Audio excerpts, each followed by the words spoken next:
everyone. Welcome you all for this live webinar, Precision Oncology 2025 and beyond. For the welcome note, I would like to invite program convener Dr. R.K. Chaudhary sir. Sir is Director and Head Medical Oncology, Metro Hospital and Cancer Institute, Delhi. So over to you, sir, for welcome introduction note. Thank you. Thank you so much. So, good evening, everyone, and welcome to today's webinar. This is MetroCon, and the topic for this conference have been webinar is Precision Oncology 2025 and beyond. So, it's my pleasure to set the stage for today's insightful discussion. Today, we are going to discuss about the GI cancer, GU cancer, and the lung cancer. Today's webinar brings together leading experts from the city and across the country to discuss the latest breakthroughs, emerging trends, and real world applications that are really shaping the future of precision oncology. With this, let's start and explore the Precision Oncology 2025 and beyond. So, for today's first talk, I would like to invite Dr.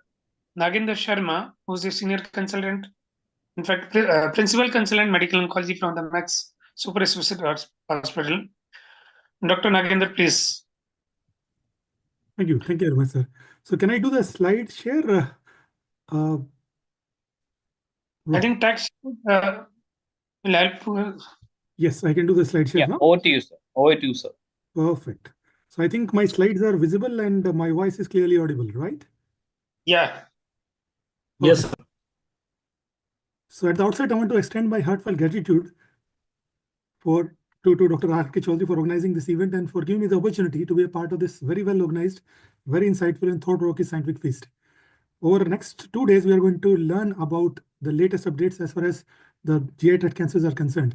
So to start the rule going, I will just start with the first presentation, optimizing outcomes in the advanced and metastatic gastric and gastroesophageal junction cancers. And my focus will be on the novel and emerging HER2 negative targeted treatment strategy, and where are we in 2020-25. So as we know that getting a cancer diagnosis, then to getting an advanced and metastatic gastric or G junction cancer, it's not only devastating for the patients, it's actually devastating for the entire family. The challenges which this patient faces, they are not only physical, they are emotional, they are psychological, they are spiritual, and on the top of that, they are financial. So as of now, there are a lot of updates which have come in last couple of years, which have changed the management upside down. So these are my disclosures, and gastric cancer, as far as United States is concerned, there are estimated 26,890 patients will be diagnosed with gastric cancer, and over 10,000 odd patients will die from the stomach cancer in 2020-24. This is the data worldwide. Gastric cancer is the fifth most common malignancy with 1.09 million new cases worldwide. Gastric cancer is fourth most common cancer mortality, cancer causing mortality, with the 9.69 lakh death annually. This is an unmet need that we need something new, novel to manage these patients, because historically the prognosis of stomach cancer at advanced stages, or G junction cancer for that matter, is poor, dismal, and it kills the patient. As far as trends in the stomach cancer statistics are concerned, the 5-year relative rate survival varies by staging. So for the localized disease, it is 75.4%. For the loco-regionally advanced disease, it is 35.8%. And for distant metastatic disease, just 7%. That means not even 1 patient out of 10 will cross 5-year survival rate. The median age of diagnosis is around 68 years. The majority of these patients are elderly. And if you see the date, 68 means the majority of the patients' organs are 68 years old. They are having a poor performance status majority times, and majority of patients are diagnosed in the later stages because the symptomatology is like that. Incidence of new cases per 1 lakh person of all races is greater in males, that is 9.1, compared to females, that is 5.4. So cancer of G junctions, we know that persistently under treatment is there for first-line treatment. The HR data is a persistent, poor outcomes are there with chemotherapy-centric approaches. So we require something new, because of which we have to dig deeper and we have to understand the molecular subtypes of gastric cancer. So we know that CIN is there, that is intestinal histology, TP53 mutation, the RTK RAS activation, which is there. Those patients who are having MSI, they are hypermutated majority times. The gastric CIMP or MLH1 silencing is there. Mitotic pathways are active in these patients. those patients who are having gastric cancer, they are having a yes, that is diffuse histology. The CDH1, RHO mutations are there, and cell additions are there. And EBV, those patients who are like the carriers of EBV, that PIK3CA mutation is more common in those patients. EBV, CIMP, and CDKN2A, silencing is there, immune cell signaling is there. The prevalence of potential predictive biomarkers is amazing. Those patients are having a CPS greater than or equal to 5%. The prevalence of potential predictive markers in gastric cancer is being depicted in this graph. Those patients who are having a higher schedule, they will do well with the immunotherapy drugs. Claudin 18.2, which you have to remember, 32.4% is there for Claudin 18.2, and we are having a drug for that. That is my name, zolbetuximab. FGFR, we are having FGFR inhibitors, that is 30.2%. HER2, we all know the 22% chance by and large is there. We are having anti-HER2 agents for that. HRD mutations, 14%. TMB high is seen in 13%. MSI will be seen in 4%. Other like KRAS G12C, 0.6%, because KRAS G12C, we know that there's actionable. There's a drug by name Storasib or Adagrasib, which are there, which we have used in lung cancer and colon cancer also. So that also can be possible in gastric cancers. BRAF is already we all know, but percentage is 0.4%. NTRK fusion is 0.2%. So these are the potential predictive biomarkers which will guide the treatment, and we can treat our patients better. Overview: gastric cancer and first-line treatment strategies. So we know that the platinum and the 5-fluoropyrimidines are the backbone of the treatment historically. On the top of that, if the patient is having a HER2 negative disease, we can add on nivolumab if the PD-L1 CPS is greater than 5%. That is a category 1 recommendation, right? Those patients who are not fit enough for this, we can use other combinations also, like we can use paclitaxel in those patients who are elderly and unfit. But those patients who are having HER2 positivity, we can use, which is majority times seen in 15-20% of the advanced gastric and GE junction cancer. So 5-fluoropyrimidine, platinums plus trastuzumab is a viable option. And we're having a Keynote 811 trial in which anti-HER2 agent is combined with anti-PD-L1 antagonist, that is pembrolizumab, in a patient who is HER2 positive. This is the only trial in which immunotherapy is combined with anti-HER2 agent in oncology. The 5-fluoropyrimidine, oxaliplatin, trastuzumab, and pembrolizumab also is one indication which you can use. 5-fluoropyrimidine, cisplatin, and trastuzumab is category 1 recommendation again. For those patients who are having MSI high or deficient MMR, which is seen in 5% of gastric or GE junction cancers, we are having pembrolizumab, dostarlimab, nivo-IP, and the data of combination of chemo plus immunotherapy also is there. So we have to understand that doing the HER2 testing other molecular markers is very, very important, because they are not only prognostic, they are predictive too. The first line nivolumab plus chemotherapy for advanced gastric, GE junction cancers, and esophageal adenocarcinoma, 3-year follow-up of phase 3 checkmate 649, which is a landmark trial which is already published 1 year back. This is a trial schema in which this is a randomized open label phase 3 trial, median follow-up of 36.2 months, and the data cutoff was 31st of May 2022. Those patients who are previously untreated, unresectable, advanced metastatic gastric or GE junction adenocarcinomas who are not known to have a HER2 positivity and good performance status, they are given nivolumab at 360 mg plus Xelox Q3 weekly, or nivolumab 240 mg or Folfox 2 weekly, depending on the patient's performance status. So these patients were continued on this regimen until progression or unacceptable toxicity, or if the consent withdrawal is there, or end of the study. The co-primary endpoint of this trial was overall survival PFS in PD-L1, CPS greater than or equal to 5%, and key secondary endpoint was OS PFS in all randomized patients, and those patients who are having a PD-L1 greater than 1 or greater than 10 with blinded independent central review. Objective response rate also checked. The median overall survival, which is published, was 13.7 months with a hazard ratio 0.79, favoring that nivo plus chemotherapy is a viable option, because these patients are living longer because of this combination as compared to the chemotherapy alone now. Median PFS also was better with a hazard ratio 0.79. There is a nearly 9 to 10 months advantage is there as compared to chemotherapy alone. The objective response rates are 58%, and it is 46% with chemotherapy alone. But look at the PD-L1 CPS greater than or equal to 5%. So they checked the randomized patient or PD-L1 CPS 5. So they are those patients who are having a PD-L1 CPS greater than or equal to 5%, they have done even better. So nivo chemotherapy, the overall survival is 14.4 months and hazard ratio 0.70, favoring the experimental drug, that is nivo plus chemotherapy. Median PFS also is better, and response rate also is 60%. Objective response rate, that means 6 out of 10 patients are going to respond to this regimen if we use this drug combination in PD-L1 CPS greater than or equal to 5%. So lesser the PD-L1, unlikely the patient is going to get benefit. Higher the PD-L1, more likely the patient is going to get benefit. And those patients who are having MSI high, obviously the cancer is immunogenic, and nivo chemotherapy have done even better. The median survival is 38.7 months, which is never heard of. Look at the hazard ratio, 0.34. lesser the hazard ratio, better is the experimental arm, and even the positive response rates are also much better in those patients who are having MSI high and even higher PD-L1. Checkmate 649 updates. Investigating conclusion is that 36 months follow-up of phase 3 Checkmate 649 addition of nivolumab to chemotherapy continued to associate with PFS, OS in all the subgroups and enriched as higher PD-L1 CPS cutoffs. So these patients are living longer, living better, and they are able to enjoy the happy moments in between.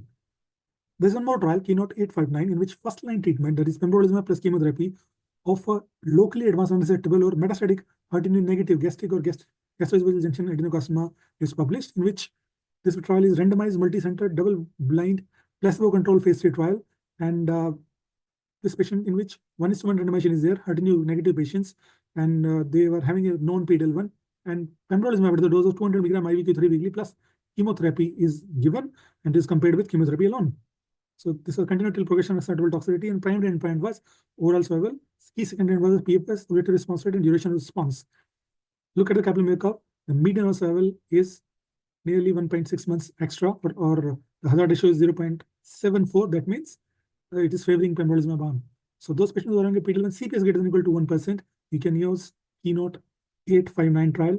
These patients are living longer and living better also. As you can see, the Kaplan-Meier curve, it has nearly plateaued as the time passes, around 3.5 years. The median PFS was 6.9 months. The objective response rate is 52.1%, and the median duration of response is 8.3. This is what we have to remember in PD-L1 greater than or equal to 1%. These are the key secondary endpoints. Conclusion of this trial was pembrolizumab as a first-line treatment provided significant, statistically significant clinically meaningful improvement in OS compared to placebo when both were used in combination with chemotherapy with PD-L1 CPS greater than or equal to 1%. Patient treatment with pembrolizumab plus chemotherapy also showed a statistically significant improvement in the PFS compared to those treated with placebo plus chemotherapy in a patient with PD-L1 CPS greater than or equal to 1%. No new safety signals were identified. HER2-negative gastric cancer, second-line treatments, we know that ramucirumab, paclitaxel combination can be used. If you have not used the paclitaxel upfront or taxanes upfront, we can use docetaxel or paclitaxel alone also. Irinotecan also is a viable option. So Rainbow Regard Reveal, these trials are there in which ramucirumab is being used. Other recommendations are ramucirumab single agent also can be used. It's available as a monotherapy. Irinotecan, cisplatin, docetaxel, irinotecan, all this permutation and combination. Even ramucirumab, irinotecan also can be used. Other biomarkers, entrectinib or laratratinib for those patients who are having NTRK fusion is there. Pembrolizumab, nivolumab, NeoIP, dostarlimab in MSI high patient, and pembrolizumab for TMB high patient also can be used in subsequent lines. Rainbow trial, this is an important trial in which this drug ramucirumab, day 1, day 15, 8 mg per kg, along with that paclitaxel is used 2-4 weekly. 1:1 randomization is there in metastatic or unresectable gastric or GU junction cancers, and these patients have done better over a period of time. The median or primary endpoint of the trial was overall survival, and the key secondary endpoint was PFS, objective response rate, disease control rate, patient-related quality of life indices, and safety. Look at the overall survival. So median all this survival is 9.6 months. It is better as compared to the previous trials, and hazard ratio is 0.807, favoring the experimental arm. Sir, sorry for intervening, need to conclude. Yeah, I'm just coming to the end of the slides because the long this thing. Ramucirumab study also is a phase 2 study in which fully ramucirumab is continued. This also is showing a positive trial. So we can use, as a disease outsmarts the treatment, we can use other combination like piflutin, tibrasil, or ramucirumab combination. Other drugs, Claudin 18.2, that's a drug. This is for this receptor. We are having a wonderful drug which have come into existence now. Zolbetuximab can be used, which is now available also, like with compassionate ground. Major CLD and 18.2 therapeutic strategies are there.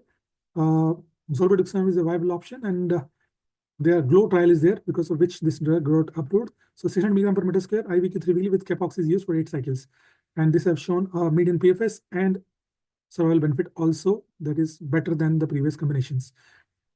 Horizon GE trial also have shown much better response when trastuzumab plus chemotherapy or zanidatamab plus chemotherapy, zanidatamab chemotherapy, tislelizumab is used. This also is a positive option for these patients.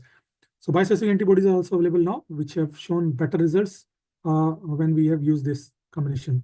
So key learning pointers, this is a validated target, that is CLDN 18.2 for upper GI tract cancers, and 30-40% of patients are going to express this, and this minimal overlap is there with PD-L1 CPS positive scores. Marituximab is also one more anti-FGFR2b inhibitor also, which is available right now, which we can explore. So there are multiple options which are available. LEAP-01 trial, which is also phase 3 trial for Gobernopol trial, which have used pembro, lenva, and chemotherapy also. So remember that the key learning point, just 1 minute I will take. Advances in the second line therapy in gastric cancer in the past have centered on the targeted therapy approaches, including the anti-angiogenic agents that can block VEGF or targeting HER2/neu. The approval of the second line and later therapies in advanced gastric cancer occurred prior to integration of the immunotherapy in first line treatment, and downstream effect of the immunotherapy on the later lines of therapy is yet to be determined.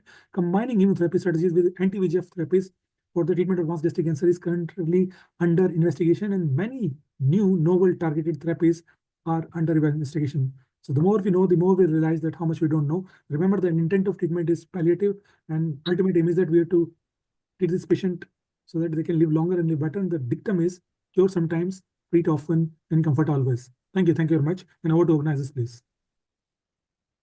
Thank you, Dr. Nagendra, for such a beautiful presentation, and you summarized it very well in your last slide. And so thank you for it. Oh, in the lack of time, we may allow one question, please, from the audience. Otherwise, you have presented such a beautiful way. I don't think there is any doubt remain.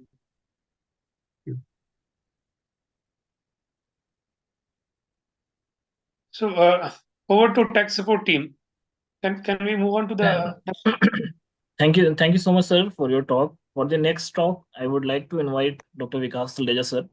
Sir is consultant medical oncologist, Regency Hospital, Kanpur, and sir will talk on latest development in systematic therapy for advanced unresectable hepatocellular carcinoma, current challenges, guidelines, and opportunity. So over to you, sir. Thank you, Dr. Chaudhary, for an intellectually academic sessions, and thank you, Dr. Nagendra, for opening so brilliantly. May I request Aram to share the slides on my behalf? We will be discussing today a very important topic, that's hepatocellular carcinoma, the latest guidelines, challenges, and opportunities. And the key points which we'll be discussing will be, next slide, the barriers that are associated with the timely diagnosis, what is the optimal management, and its impact on the patient's treatment outcomes and the quality of life. To evaluate the most recent clinical data associated with the safety and efficacy of the frontline and emerging systemic therapies, to assess the current challenges and unmet needs in the standard of care with advanced HCCs, including the management of the hepatic comorbidities and immune-related adverse events, and to implement a multidisciplinary team model that optimizes the treatment outcomes and the care of the patients. So, next two slides here. First, we will be discuss as what is broad classification as where we go in with the HCC. I know this slide is slightly crowded. To simplify, everything which is an early stage, which is there for a transplant, especially a single site lesions less than 3 centimeters, the patient is fit for it. The child book and the MLD scores are there. So if the patient is fit for the transplant and a potential candidate for the liver transplant, the normal procedure is to go ahead with it, and the expected life expectancy is more than 5 years with the same. With less than 2 nodules and less than 3 centimeters, and if transplant is not feasible, there are local options that are available specifically with the ablations of the therapy. In any intermediate stages, it is basically with the preserved liver function test. The local therapies includes the TACE and anything which has diffuse infiltrative extensive bile over involvement, an advanced stage, portal invasion, and extrahepatic spread, borderline PS. The systemic therapy is the key management of it. So if you look at the systemic therapy options, next slide, the preferred therapy options includes 2. That's Tecentriq, atezolizumab plus bevacizumab, which is the category 1 recommendations for an advanced hepatocellular carcinomas, and the tremelimumab plus durvalumab. The other recommended regimens also include in the preference is the lenvatinib, sorafenib, and pembrolizumab single agent. To be very specific, we have to find out the targets in the hepatocellular carcinoma. There are, which includes MSI, NTRK, and the RET fusions. So for MSI, immunotherapy, dostarlimab is there. For for RET gene fusion positive, selpercatinib is there. And for NTRK, repotrectinib is there. The second and subsequent line therapies includes the preferred agents includes cabozantinib, regorafenib, lenvatinib, sorafenib. Also includes ramucirumab when the AFP levels are more than 400.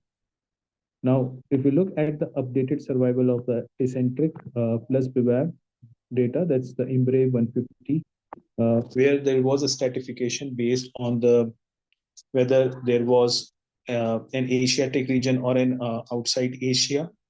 What was the baseline AFP, and what was the macrovascular invasion and the extrahepatic spread. If we look at the mature data of it in the updated overall survival, Tecentriq plus Bev, 3 slides further, had an overall survival of 19.2 as compared to sorafenib, where it is 13.4. With the updated PFS also increasing from 4.3 to 6.9 months. And if you look at the hazard ratio specifically into the category of those where it was non-viral, so all those where it was a viral etiology leading to hepatocellular carcinoma, Tecentriq plus Bev had a clear-cut more than 50% overall survival benefit. With the non-viral etiology, it is somewhat associated with the hazards crossed unity. And more than half of those patients who had the investigator assessment until the loss of the clinical benefit, there was the benefit of the deterioration in the quality of life associated with it. Specifically looking into those where the Tecentriq plus Bev did have a response as compared to the sorafenib was the overall response rate, even though it was quite high as compared to sorafenib in terms of the 30% incremental response.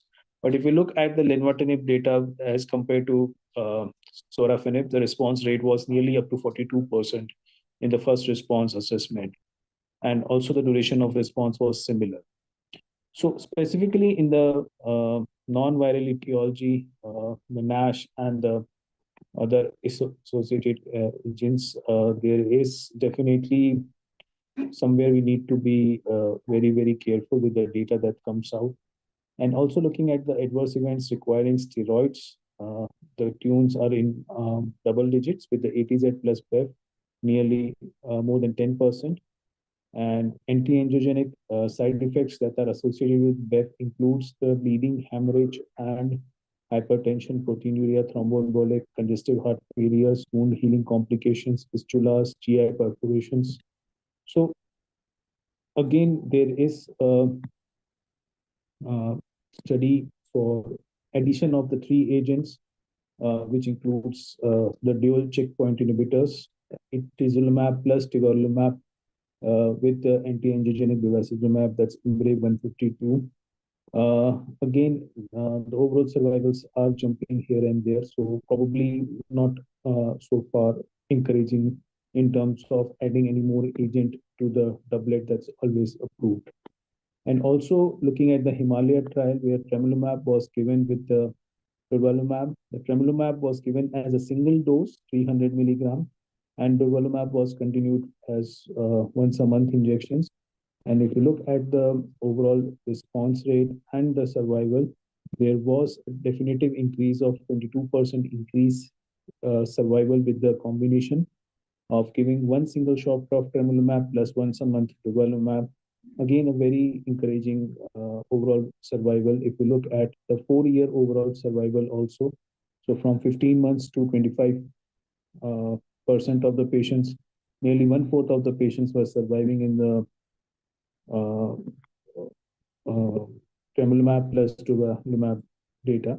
And if you look at the OS of durvalumab versus sorafenib, it shows there is response rate. So if you look at the progression-free survival, all forest plot lying to the left of it, showing that yes, it's encouraging and the tumor response rate is much, much better as compared to the other groups.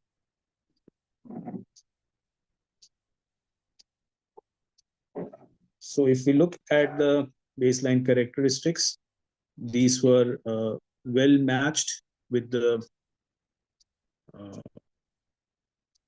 next two slides. I believe it is moving. Next two slides. Yeah, Himalaya, we've already talked. Next. Yeah, so also, if we look at the new encouraging data of the camlizumab plus the rivocaramab data as compared to the sorafenib. Next slide. Similar drug design, similar trial, adding two agents and comparing with the sorafenib. The baseline characteristics were exactly matched, and they specifically look at the non-viral etiology. Next slide. So median PFS, even though it was separating 5.6 versus 3.7 months, the median overall survival are just touching each other in the end, even though there is an early separation and there's distinct separation. Next slide. So 15 versus 22.2 months. Again, if you look at the subgroups, I believe the slides are too crowded, but yes, the non-viral etiology is somewhere favoring in this subgroup of camlizumab plus rivocaramab. Next slide. But the side effect profile, again, if you look at the anti-angiogenic side effects, that are somewhat worrying: hypertension, hepatitis, bleeding episodes. The Checkmate 9 DW trial, where the Nivo plus EP was given as compared to the Lenva or the sorafenib. Next slide. Nivolumab, 1 milligram per kg every 3 weekly, and the ipilimumab 4 doses were given, followed by nivolumab maintenance every once a month. Next slide. And if we look at the data, also the baseline. Next slide. Next. Yeah. So overall survival, like the previous slide, the overall survival was definitely distinct, especially in the later half. So if we look at the 2 years, 3 years, and the 4 years survival, it was 50% of the patients were surviving in the Nivo plus EP.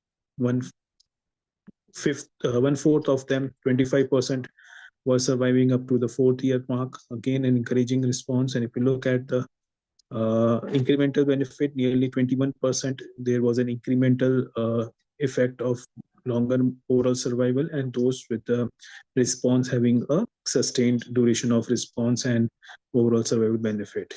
So median overall survival reaching up to 22 months, again showing a very important distinct factor. The overall survival, irrespective of whichever the performance data, CP score, and the etiology, viral or non-viral etiology, had an incremental effect of Nivo plus EP. Next slide. It does show that there was increased PFS also. So again, a numerical and a statistical and a clinical meaningful progression-free survival, with the curve separating in after 1 year, and they remained separated after the 1 year mark. So 1.5 years, 2 years, and the 3 years, there was 1/4 of the patients without progression. Next slide. In the Nivo plus EP arm. And if you look at the duration of response, it was significantly longer in the Nivo plus EP as compared to the lenvatinib and sorafenib arm. Next slide. Next slide. Immune-mediated events were there, and if you look at the quality of life, it was much better, as it was once a month injection again. Next slide. Now, to immunotherapy versus sorafenib compared as the first line. Next slide. So sorry for it, we need to conclude, please, sir. Perfect. So we can go to the last slide. Next 3 slides later. Yeah. So today the first line options remains the Tecentriq plus Bev, and also with the coming of the tremelimumab, the durvalumab plus tremelimumab becomes an encouraging options. Also very important is in the non-viral etiology, we can look up to the other options, specifically when the financial and the logistic issues become hindrance for delivering the anti-angiogenic therapies, which are quite common side effects with the BEV combinations. We can think of lenvatinib, sorafenib. Also very important are, even though immunotherapies do play a very important role, they are not without their side effects. There are certain side effects which remain prolonged, and survivals are encouraging and lending, and the most recent data shows up to 5 years 20% of the patients do survive. So keeping immunotherapy early and selecting those patients which may derive a longer benefit are the key learning points here. Thank you for the opportunity and would love to answer any questions if there are any. Thank you, Dr. Vikas, for such a beautiful and insightful presentation. So we know that we are not able to give offer immunotherapy to each and every patient because of the financial reason. So still TKI has a role to play. So in the Absolutely. interest of time, we may move to next speaker, please. Tax support, please.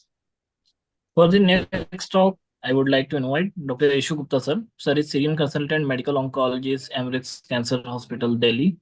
And this session is sponsored by Roche. And sir will talk on real-world evidence of atezolizumab and bevacizumab in unresectable SCC.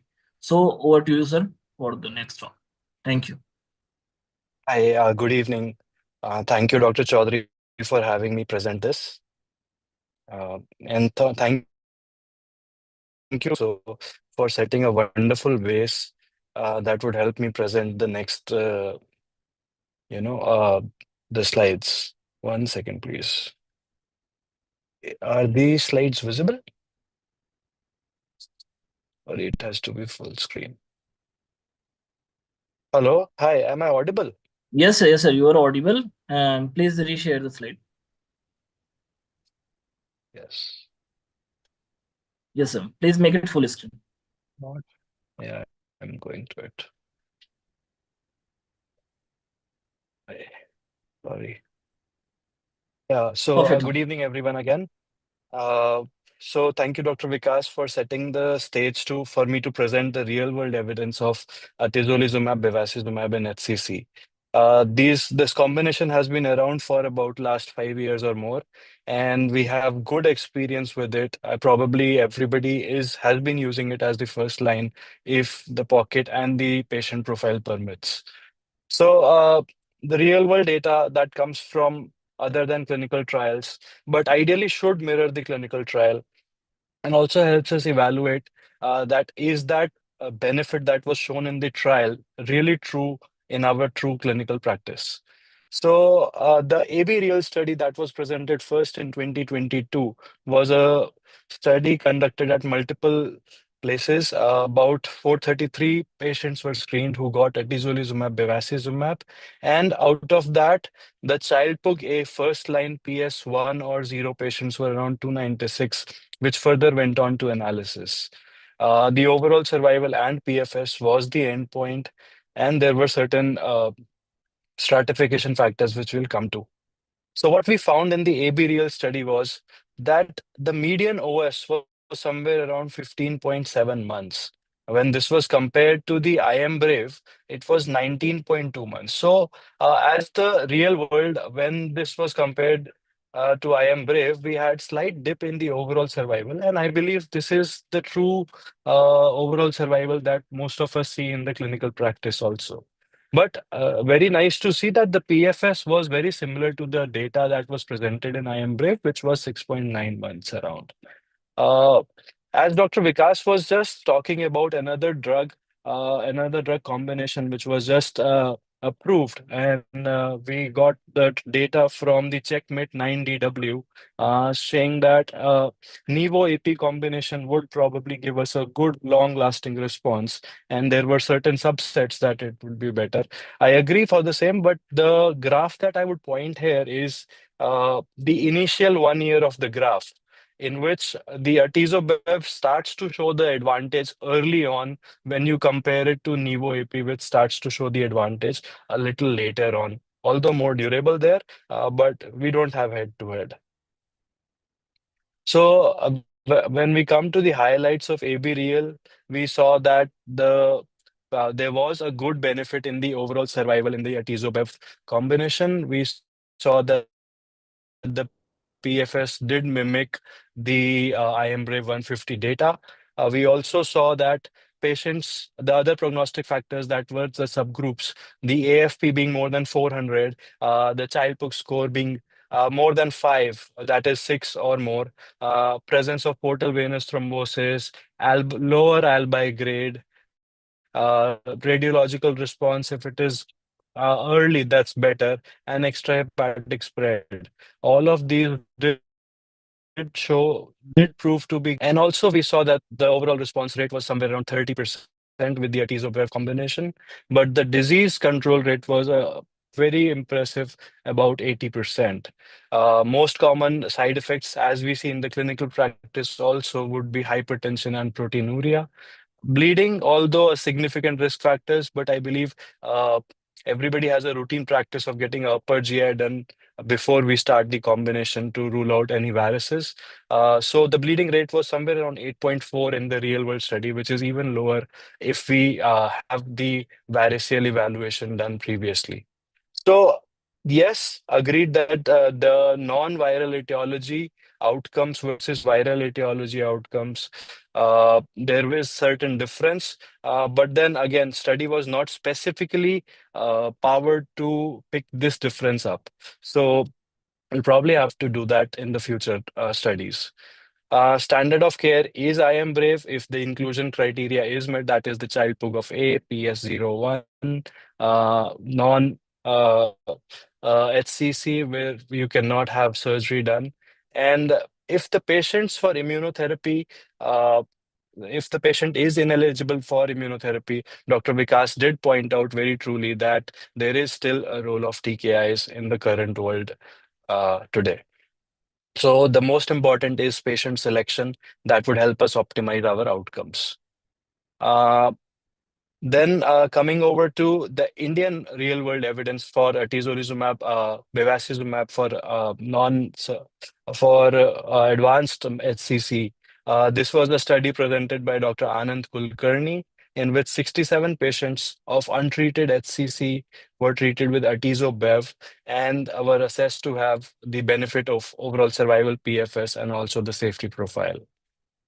So in this study, about 61 patients were taken with the etiology predominantly being NASH, which does reflect the clinical data that we see in the clinic every day today, with viral etiology being around 20% and alcohol being around 10%. Alpha fetoprotein median was around 700. Then coming over to the Child-Pugh class, this also very nice to see that that did mimic at least what I see in my clinic. Child-Pugh A being around 30%, B being around 60%, and C being another 10 to 12%.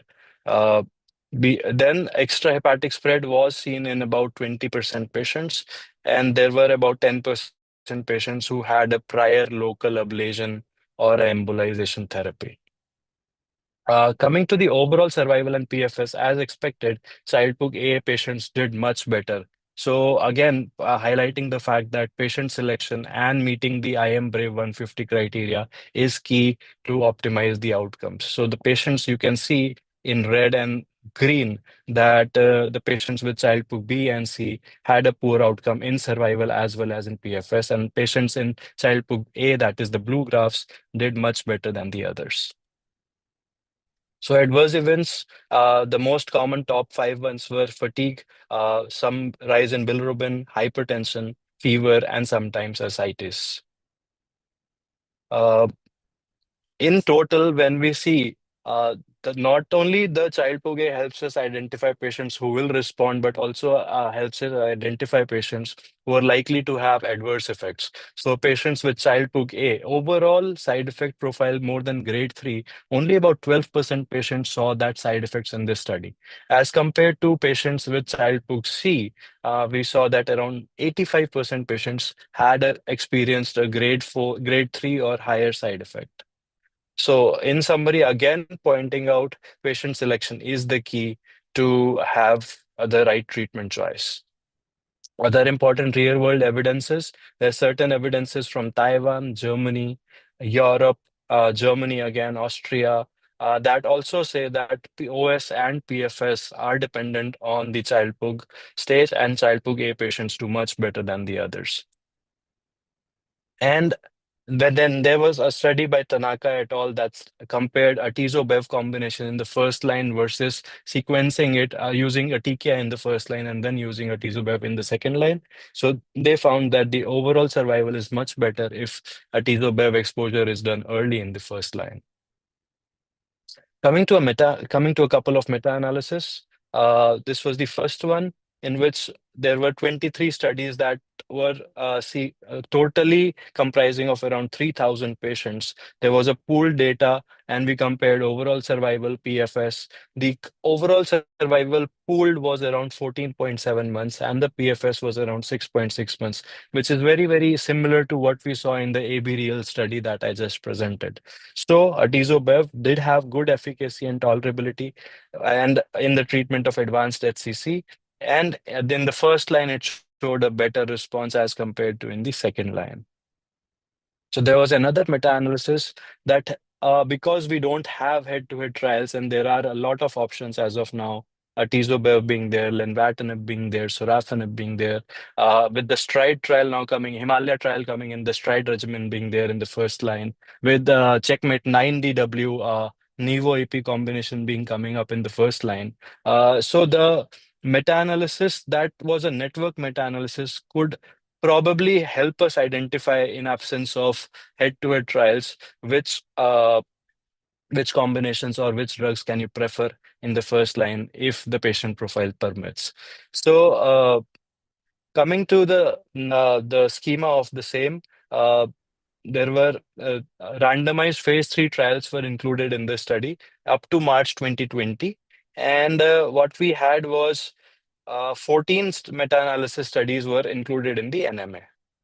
What we found when we compared cross trials in this NMA was that atezo-bev was compared head-to-head, not in randomized, but in this NMA format, to nivolumab, with lenvatinib, with sorafenib, with other TKIs, and the placebo also. And we saw that in most of the combinations, we saw that atezo-bev had a hazards ratio in terms of overall survival, which was less than unity against each of the TKIs or the IOs available at that time.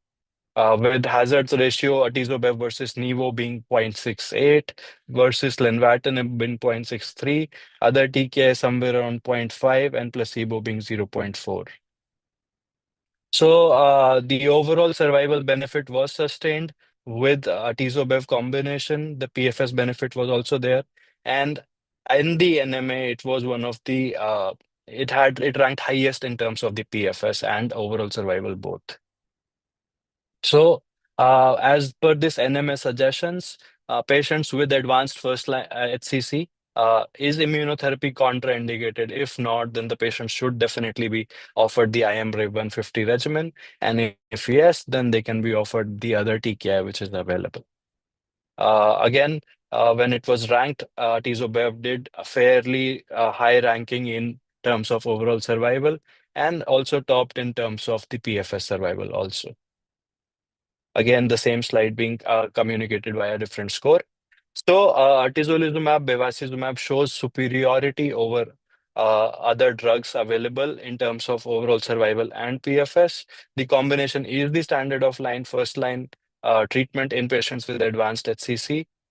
And also, I agree that we don't have head-to-head trials, but when I see that, do I have maximum experience with what drug? When I see with the current available NMA, with the current available meta-analysis, I am at least very comfortable using atezolizumab, bevacizumab in most of my patients with advanced HCC.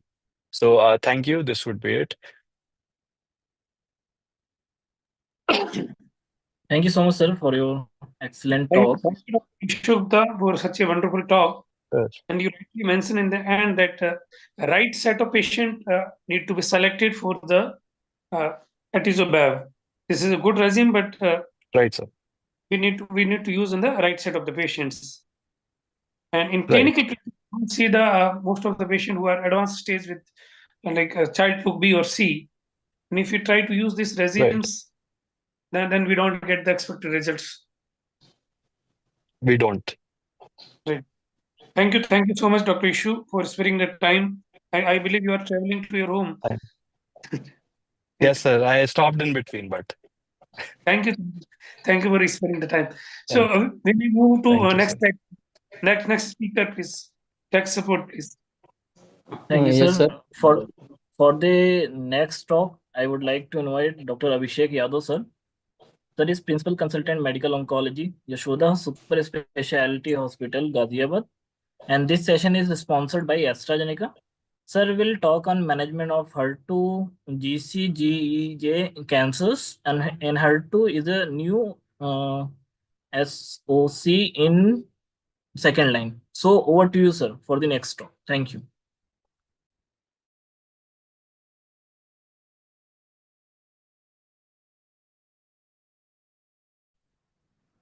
Am I audible? Yes, sir. Yes, sir. You are audible.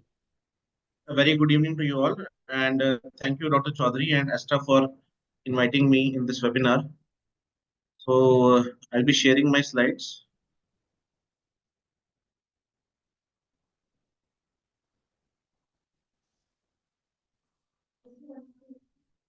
So the topic that we'll be dealing today evening is management of HER2 positive gastric and gastroesophageal cancers, and HER2 being emerging as the new standard of care in second line treatment.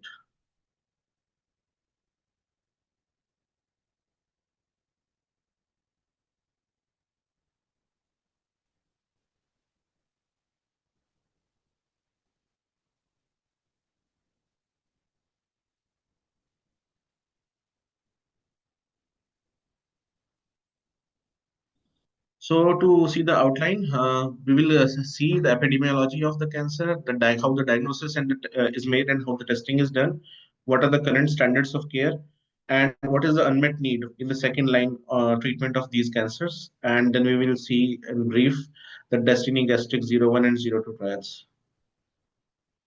So gastric cancer is fifth most common cancer worldwide, almost 9.5 lakhs cases every year with 6.5 lakh deaths every year, especially more common in Asia and Eastern Europe.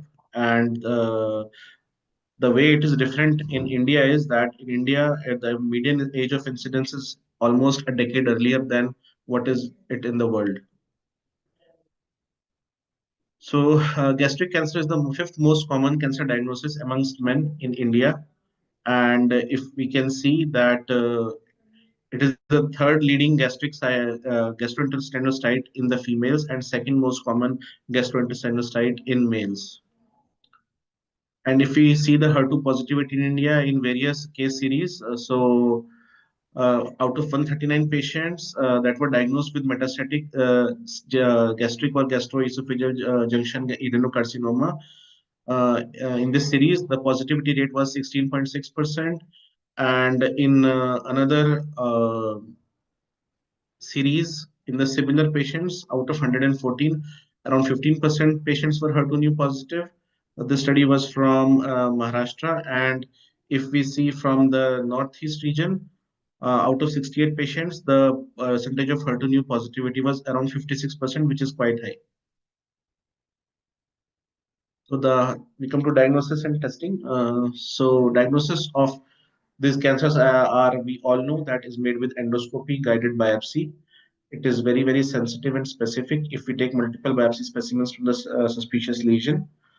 And we do CT chest, abdomen, and pelvis, or we do an FDG PET for staging, and endoscopic ultrasound or endoscopy for biopsy and for the nodal staging. We can also do laparoscopy plus peritoneal washings during surgery to rule out the peritoneal involvement. Biomarker testing can improve diagnosis and prognosis in patients. And the key biomarkers that we test these days is HER2/neu, PD-L1, and MSI.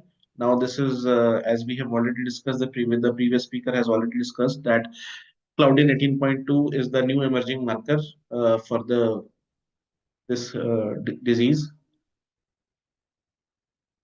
So HER2 is an important biomarker and key driver of tumorigenesis in patients with gastric and GEG adenocarcinomas. In gastric cancers, around 12 to 20% patients are having HER2 positivity. In gastroesophageal junction, it is around 32%, with more common type in intestinal type rather than in diffuse type. That is 30% versus 5%. So guidelines recommended all patients with advanced gastric or gastroesophageal junction adenocarcinomas have tumor tissue to be tested for HER2/neu overexpression and gene amplification to guide the therapy. So HER2 positive malignancies are driven by the amplification of the HER2 gene, which results in overexpression of HER2 receptors on the tumor cells, which leads to tumor growth and proliferation. Intratumoral heterogeneity of HER2/neu expression is seen in 50% cases, and the heterogeneous HER2 expression has worse outcomes than homogeneously expressed HER2, and associated with co-amplification or co-expression of other TKIs such as EGFR, c-MET, and FGFR2 results in resistance to trastuzumab therapy. So what is the current standard of care and the unmet need? So the current standard of care in the early stages of 0 to 1 is with the curative intent with an endoscopic resection or the surgery. And in the resectable stage 2 and stage 3 and potential stage 4A with no distant metastasis, the highest unmet need is in the West. The intent is curative with neoadjuvant or adjuvant chemo plus surgery. And in the metastatic setting, that is stage 4B, the intent is palliative, and the first line treatment is systemic chemotherapy. And in it is usually a doublet. And in the second line, it is paclitaxel plus ramucirumab. And in third line, a monotherapy chemo or a nivolumab or pembrolizumab. So there is a high unmet need globally in this setting. So trastuzumab plus chemotherapy is the standard first-line treatment for HER2 positive advanced gastric or GEG adenocarcinomas in combination with pembrolizumab or nivolumab, depending upon the PD-L1 CPS score. For adding nivolumab, we need to have a PD-L1 CPS of more than or equal to 5. For pembrolizumab, we need to have more than or equal to 1. But it becomes category 1 if the expression is more than 10%. And in the second line, we all know that ramucirumab can be given, or ramucirumab plus a taxane can be given, and definitely the TDXD. So downregulation of HER2 expression is the major mechanism of acquired resistance to HER2 targeted therapy. Most HER2 targeted therapies have failed to show clinical benefit post trastuzumab progression. However, HER2 still holds a valid target in patients who have progressed on trastuzumab due to recovery of anti-EGFR antibody sensitivity. So poor survival outcomes and lack of treatment options drive a need for new HER2 targeted therapies for patients who have progressed on trastuzumab. So this graph shows how the treatment of gastric cancer has proceeded till now. Almost 75% of patients receive the first line, and out of those who receive first line, only 50% reach to second line, and only 14% reach to the third line. So what is the mechanism of action of Enhertu? Definitely, this is a antibody drug conjugate with a drug and antibody ratio of 8. Deruxtecan is the chemotherapy drug, which is a topoisomerase inhibitor, and there is a linker plus payload plus antibody. So TDXT was designed with 7 key attributes like payload, MOA, topoisomerase 1 inhibitor, high potency of the payload, high DAR of 8 payload with short systemic life, stable linker payloads, tumor sensitive cleavable linker, and bystander anti-tumor effect. So this is how it binds to the HER2/neu, blocks the signaling, then the deruxtecan gets internalized into the cells, and it gets released into the intracellular area, and then it enters the tumor nucleus and the killing starts. And this deruxtecan later on also diffuses to the neighboring tumor cells, which may not be harboring the HER2/neu receptor, which is known as the bystander effect.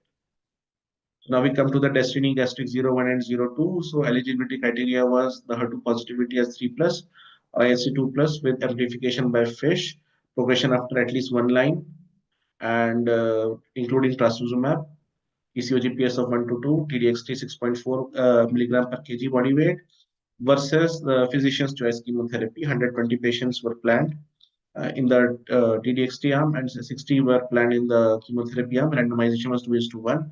Primary endpoint was ORR. Secondary endpoints were OS, PFS, DOR, DCR, TTF, ORR by investigator, safety, and the so final endpoint of ORR was met with a significant improvement with NR2 versus physician choice of chemotherapy. We can see that the ORR in the TDXTM was 40.5%, whereas it was very dismal, like 11.3% in the physician's choice chemotherapy arm, with a very, very significant P value. No patients achieved a CR in the chemotherapy arm, whereas in the TDXT arm, around 8% patients achieved a CR. So the median overall survival in the TDXT arm was 12.5 months versus chemotherapy arm 8.4 months. PFS was 5.6 versus 3.5 months, with a hazard ratio of 0.47. And the duration of confirmed response was 11.3 versus 3.9 months. And overall survival, we can see that it was 12.5 months, and versus at 133 events was 12.5 months and 8.9 months, with a significant hazard ratio and P value. So this is the survival curve, which shows that the separation started quite early and it was maintained till 30 months of follow-up. Safety profile was manageable, though TDXT arm was a bit more toxic, but then we see that the most commonly reported adverse events were gastrointestinal, hematological, or general disorders. The drug continuation was 15.2 in the TDXT arm versus 6.5 arm in the chemotherapy arm. Dose reduction were almost similar, that is 30 to 33%. Study dose interruption was 62.4% in the TDXT arm and 37.1% in the chemotherapy arm. So most of the majority of the patients had drug-related there were 12 subjects had events detected as drug-related IL events in the TDXT arm. We can see. So Destiny Gastric 02, it was an open-label, multi-centric phase 2 label study in the Western patients with HER2 positive or gastric or GEG cancer who had progressed on trastuzumab containing regime. And again, the patients were given TDXT 6.4 milligram per kg Q3 weekly. 79 patients were taken. Primary endpoint was ORR, then secondary were PFS, OS, DOR, safety, and patient-reported outcomes. So based on historical data of current standard of care, Western patients with second-line gastric or GEJ had reported a best ORR of 27%. Therefore, the study was targeted with 90% power to achieve a lower limit of 95% confidence interval, which exceeds 27% under the expected ORR of 45%. So, when at the data cutoff in April 9, 2021, the confirmed ORR was 38%, whereas in November 8, 2021, the data cutoff, it was the ORR was 41.8 months. And the median time to response was 1.4 months. So it acted very rapidly. This shows that patients who achieved a significant response, they achieved it quite fast. So safety was generally consistent with the established safety profile of the NR2 in the previous studies.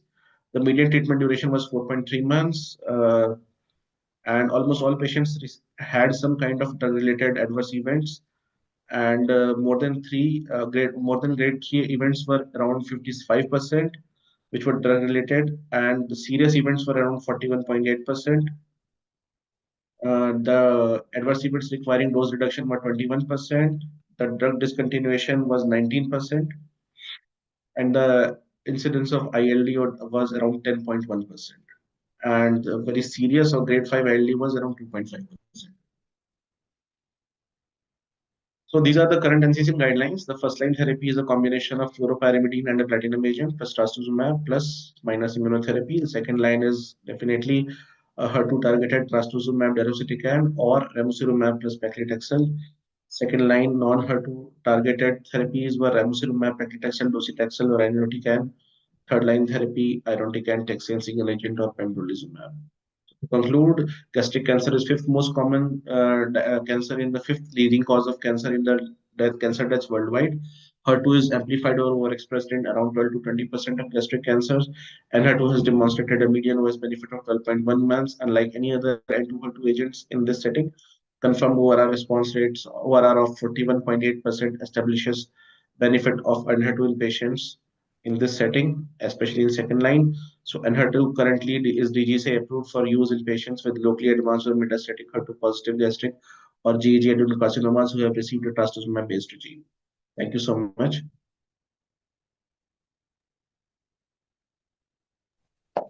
Thank If you, there are Dr. any Abhishek. questions, they are welcome.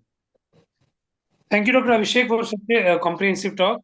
And I believe now we have the fair amount of experience about HER2 or anti-HER2 therapy in the this gastric carcinoma. We know it is HER2 expression is fairly common in gastric carcinoma and GG cancers, and we need to assess each and every patient for this HER2 testing. Thank you once Absolutely. again. A wonderful talk. Thank you. We may move to next presentation, please. Thank you, sir. And for the next talk, I would like to invite Dr. Shivshankar Jao, sir. Sir is Deputy Director, Oncology Department, ATCRTI PMB Hospital, Bikaner. And this session is sponsored by AstraZeneca. And sir will talk on Durva plus Gemsys in new associate in the management of first line. So over to you, sir. Can I audible? I audible? Yes, sir. We can hear you. Thank you, AstraZeneca and Chaudhary sir, for this. Please run slide, sir.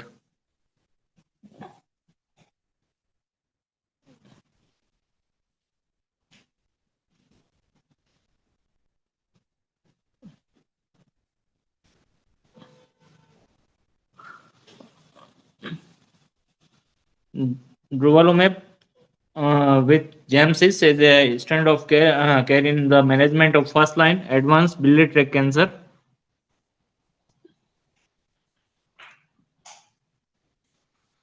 India has a high burden of gallbladder cancer.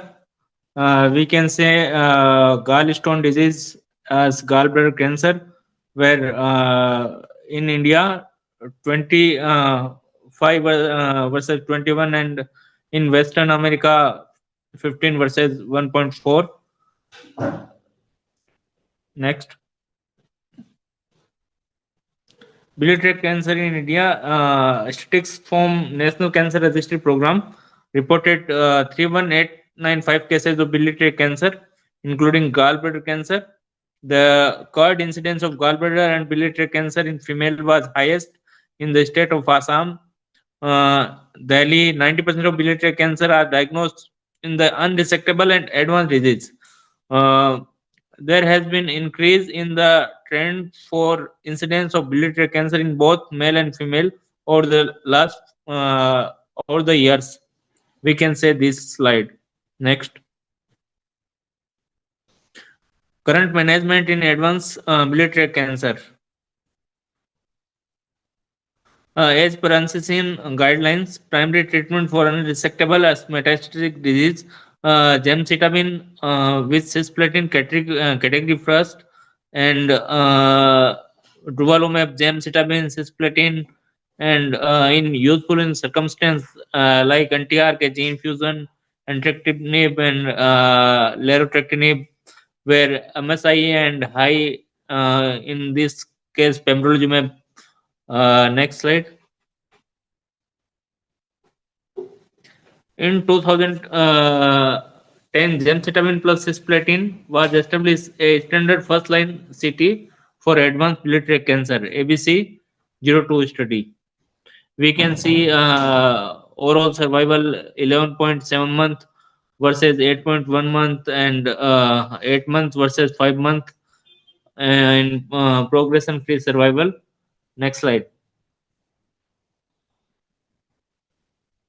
Gemcitabine cisplatin versus gemcitabine oxaliplatin doublet chemotherapy in advanced gallbladder cancer.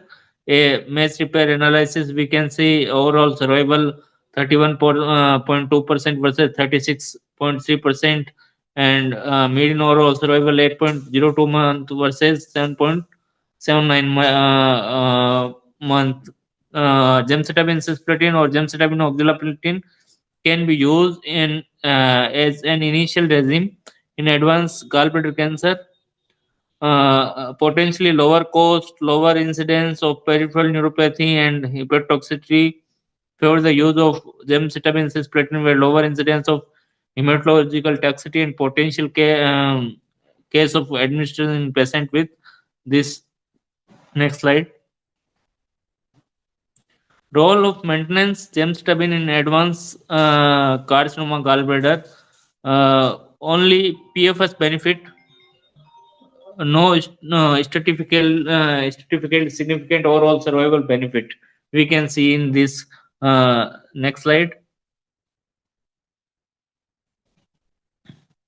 Treatment of advanced gallbladder cancer in the real world: can continue chemotherapy, improve outcome. We can see result, uh, median overall survival, where received second line therapy, fit for second line CT, or progression. Gemcitabine with platinum doublet chemotherapy.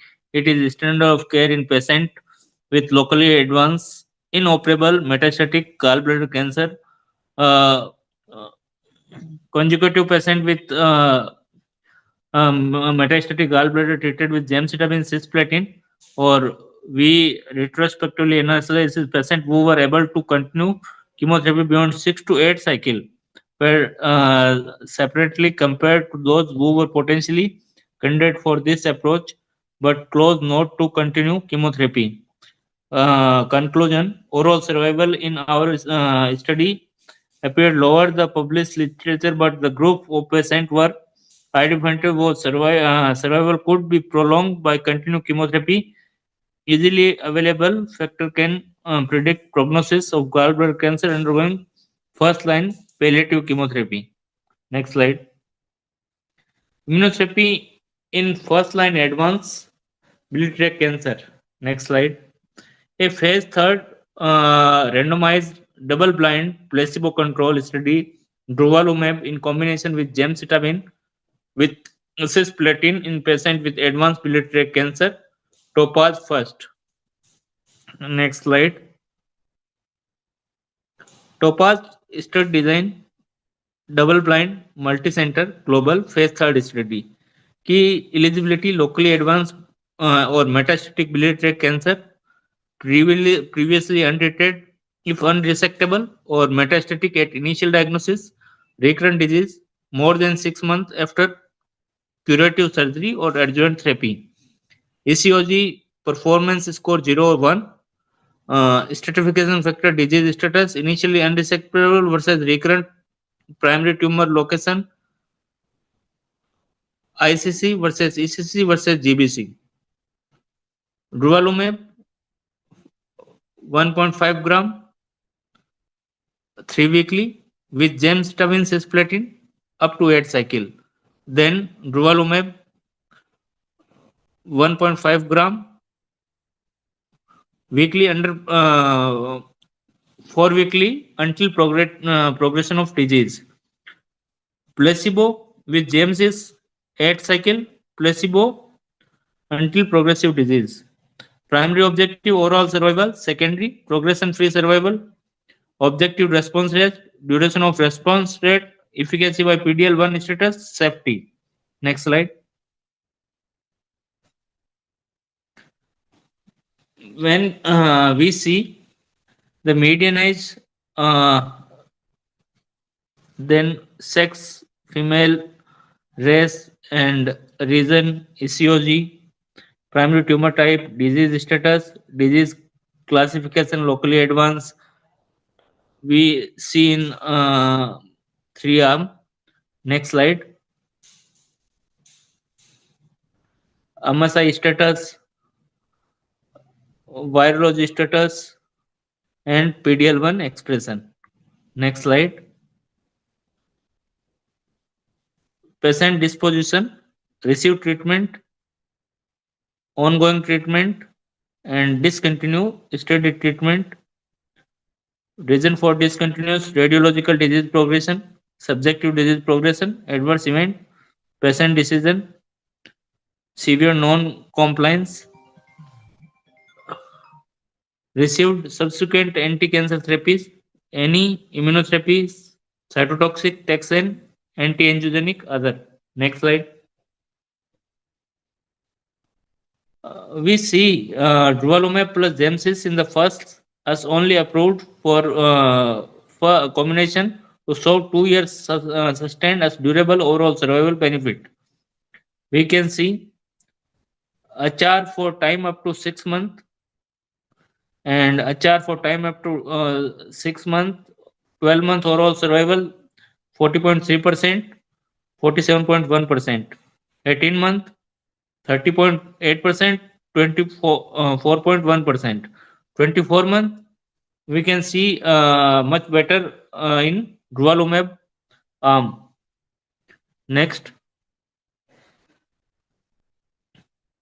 overall benefit was seen durvalumab plus gemcis across the subgroup.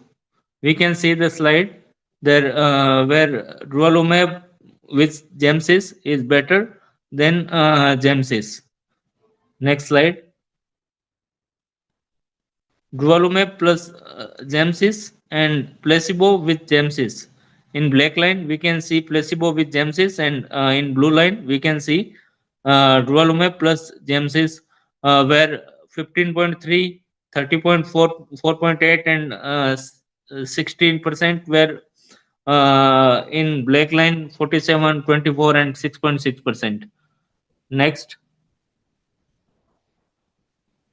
We see progression-free survival benefit was seen in durvalumab plus gemcis across the subgroup. Next slide. Imfinzi plus gemcis also shown a significant superior overall survival, 1 in 4% remaining in response beyond 1 year. We can see more than 12 months where we give durvalumab plus gemcis and placebo 26.1 versus 15. This is significant response. Durvalumab plus cisplatin, median overall survival we can see 6.4 versus 6.2, 1.6%, 2.7. Next. Patient we can see with 2 year among durvalumab plus gemcis or where complete response and stable disease and progressive disease. We can see in this arm durvalumab plus gemcis much better in complete response, and we can see stable disease. This is also better in durvalumab plus gemcis. Next slide.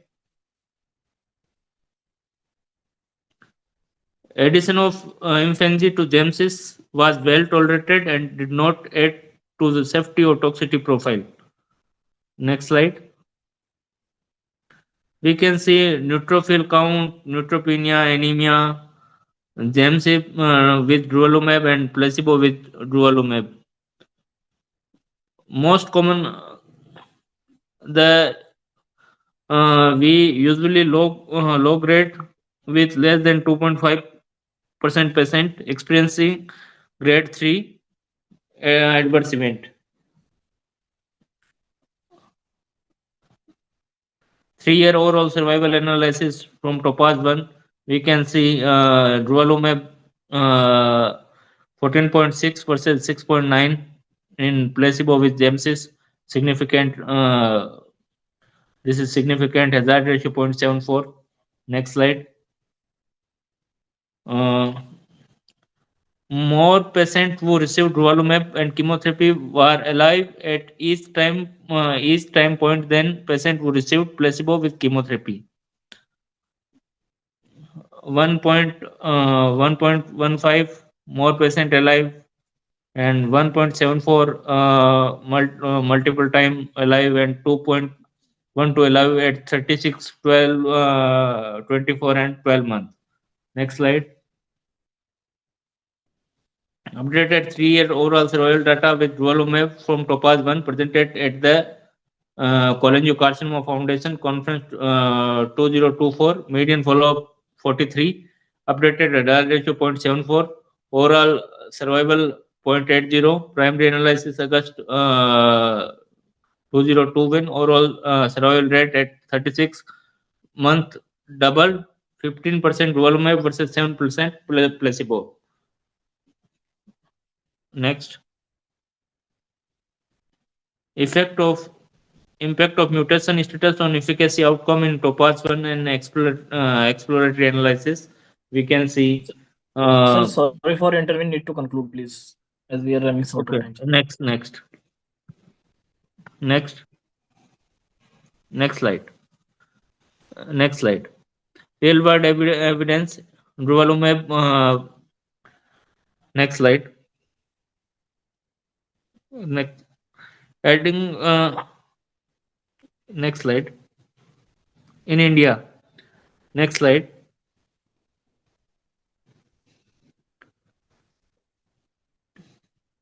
Conclusion from real world experience.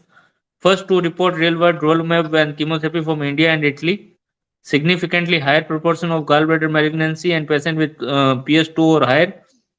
PFS OS response rate comparable to pure Topaz 1 clinical trial. The combination of durvalumab and chemotherapy appear to be safe and efficacious regime in biliary tract cancer.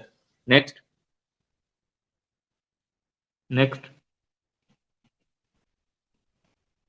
As per NCCN guideline, preferred regime durvalumab, gemcitabine, cisplatin, or pembrolizumab, gemcitabine, cisplatin in biliary tract cancer. In subsequent therapy, we can see. Next. Overall survival, durvalumab gemcis significantly statistically significant, clinically meaningful, and 3-year overall survival data we can see 14.6 versus 6.9. Safety, durvalumab did not add additional toxicity. DCGI approved Imfinzi 100 milligram in combination with chemotherapy is approved in adult patient with locally advanced and metastatic biliary tract cancer. Next. Thank you. Thank you, all of you. Thank you, Dr. Shivshankar, for such a brilliant talk where you describe the role of Imfinzi in the first line in a very detailed manner.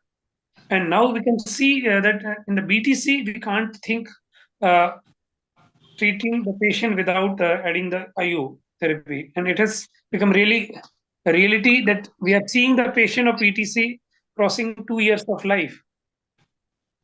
And this is made possible with the addition of the IOs and Imfinzi. I'm really personally I'm very fond of this Imfinzi in BTCs, and many of my patients are doing good after 2 years of therapy, which was not a possibility like before this IO therapy was available. So thank you, Dr. Shankar, once again. Thank you, sir. So with this, we have come to the end of the session first. And now we'll move on to session 2, and where we will discuss about the lung cancer. Over to tech team, please. Thank you, sir. For the first talk in lung cancer session, I would like to invite Dr. Lieutenant Colonel Brahmjeet Singh, sir. Sir is consultant medical oncology, Yashoda Super Specialty Hospital, Ghaziabad. And this session is again sponsored by AstraZeneca. And sir will talk on integrating IO in management of early lung cancer, the oncologist's roles in multidisciplinary cancer care. So over to you, sir. Thank you. Thank you so much. I'd like to thank AstraZeneca for giving me this opportunity. Can you see me, please? Am I visible? Hello? No, you're not visible. Am I visible now? Yeah, Yes, sir. Yes, sir. You are good. Okay. Thank you. So, I'd like to thank Dr. R.K. Chaudhary for giving me this opportunity and for organizing such a wonderful CME. It's very informative.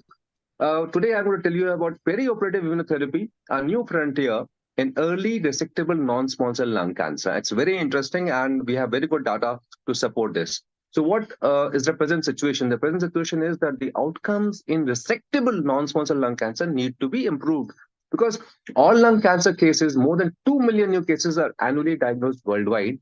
out of which NCLC is on 85% of all lung cancer cases, and resectable are only 30% of these.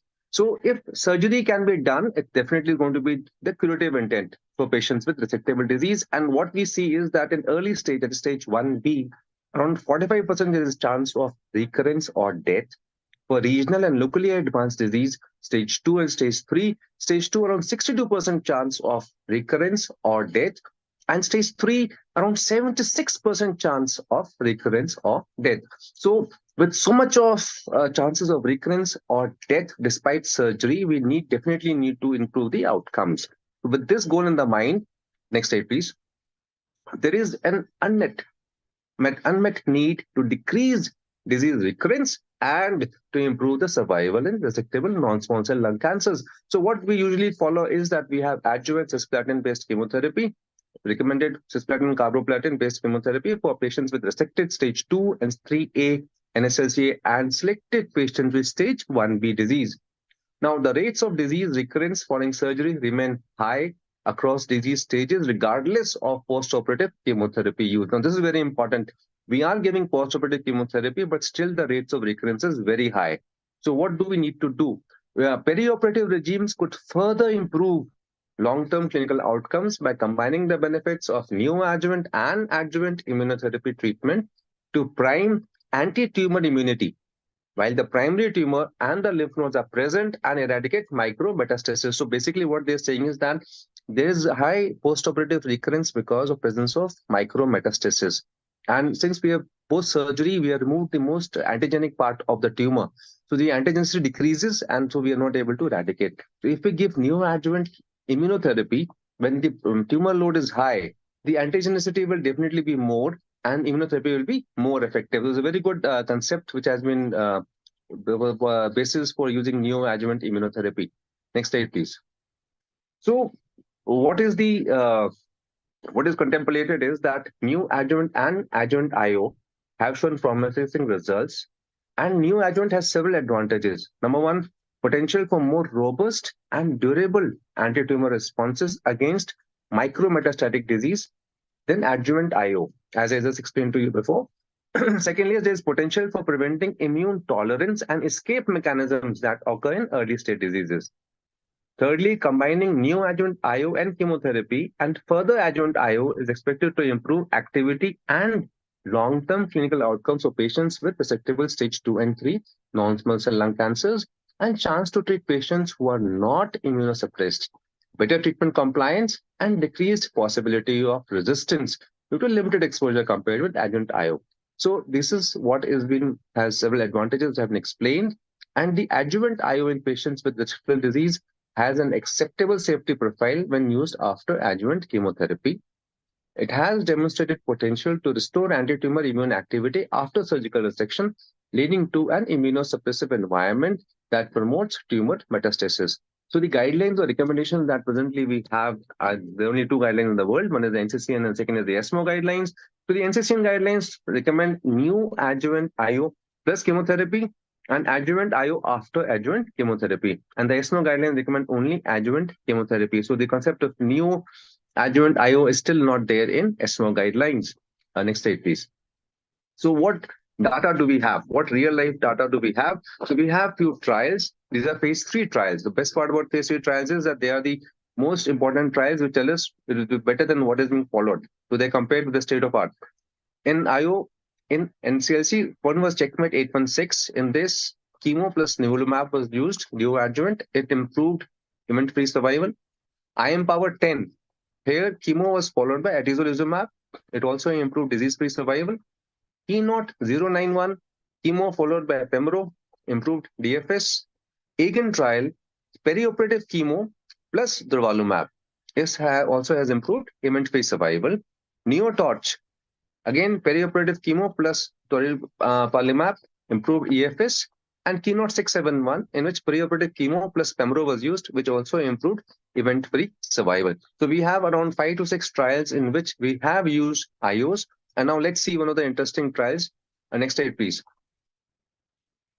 So the regulatory status of immunotherapy approaches in resectable non-small cell lung cancer. What are the recommendations presently that we have? Neoadjuvant immunotherapy, checkmate 816, used nivolumab plus chemo for 3 cycles, followed by surgery. This is FDA and EMA approved.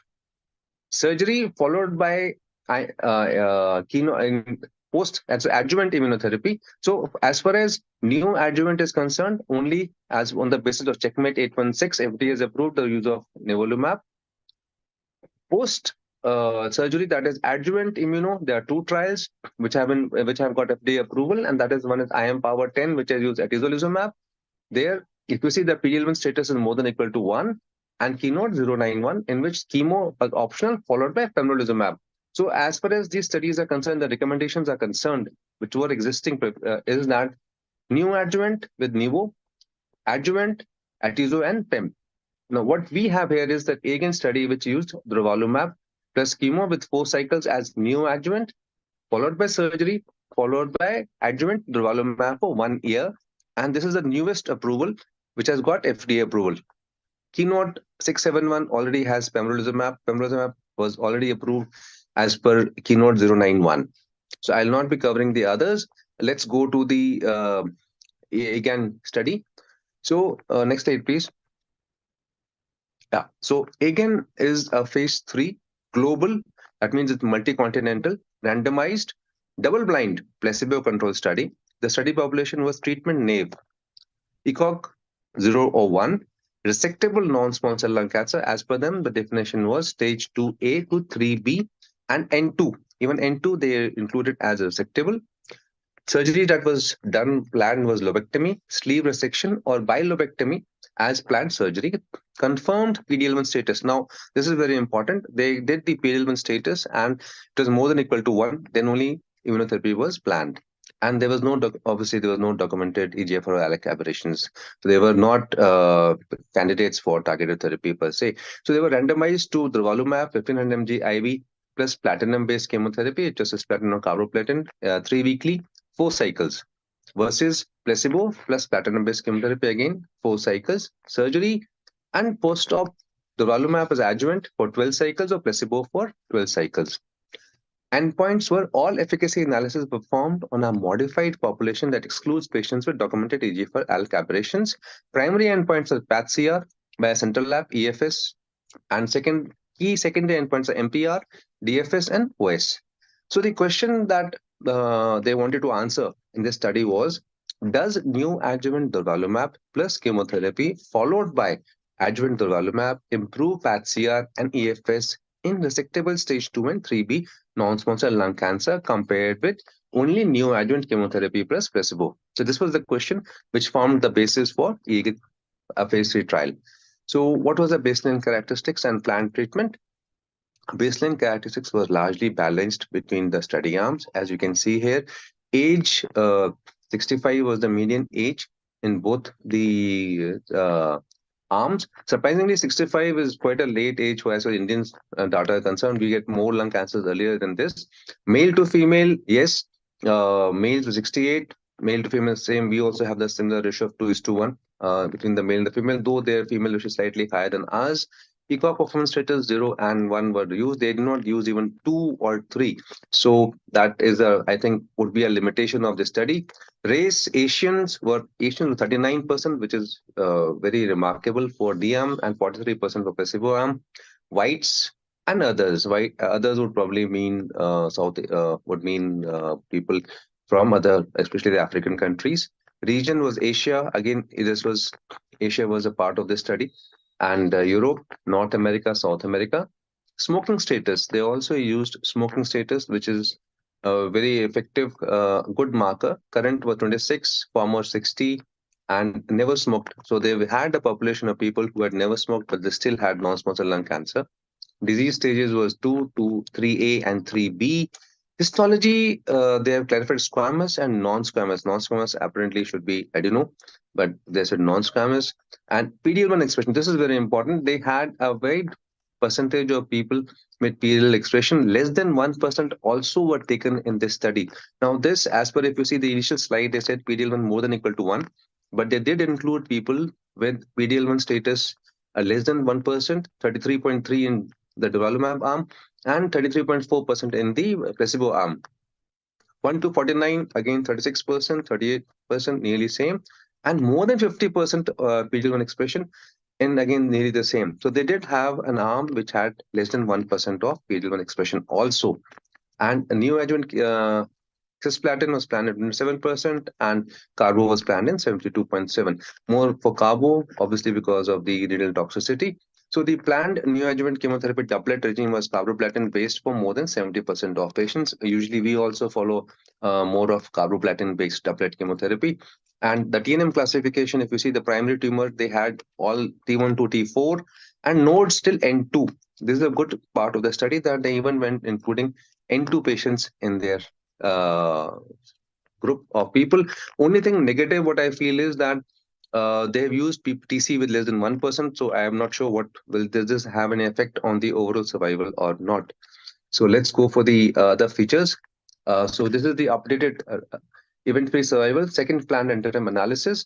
The EFS benefit favoring the durvalumab arm was maintained and consistent with that reported previously. So the earlier initial analysis has also shown that durvalumab analysis done at 24 months showed that 54.4% was the survival at those who are in the placebo arm compared to 65%, and 60 point at 36 months. You can see in this graph that only 47.9% in the placebo arm compared to 60.1% in the durvalumab arm. So the median follow-up range in censored patients was 25.9 months, and even EFS maturity at 39.1%. So here you can see that as the time is going, the difference in the graphs is becoming more clearer and clearer and become wider and wider. This is a very good probability of EFS. So now this is the updated, next slide please. Updated event-free survival by subgroup analysis. EFS Sir, benefit. sorry for intervention, sir. Need to conclude, please. We are running short of time, sir. Need to conclude, please, sir. Okay. So I'll go to the last slide. Please, can you next slide. Yeah. So most common adverse effects, and we'll go to the last slide. I'll conclude the NCCN guidelines. Next slide, conclusion. Okay. So this study has shown some remarkable potential for using preoperative immunotherapy for early lung stage cancers that can improve outcomes and reduce the risk of recurrence. Benefit of perioperative approach over neoadjuvant only assay approach is yet to be confirmed. The landscape for perioperative ICs in lung cancer is evolving rapidly. Thank you. Hello. Yeah, thank you so much, sir, for your talk. Thank you so much. Thank you so much. Thank you. And showing the insight into the perioperative role of immunotherapy. So immunotherapy not only improve the outcome in the advanced stage where the chemotherapy has exhausted, but it also showing the increasing role in the early stage of cancer, specifically in the lung cancer. And you beautifully presented the slides. Thank you so much. Thank you, sir. Thank you.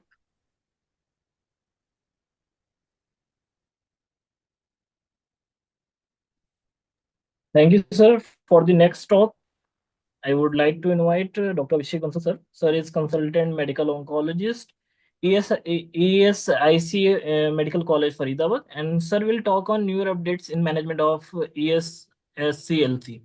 Over to you, sir. Good evening, everyone.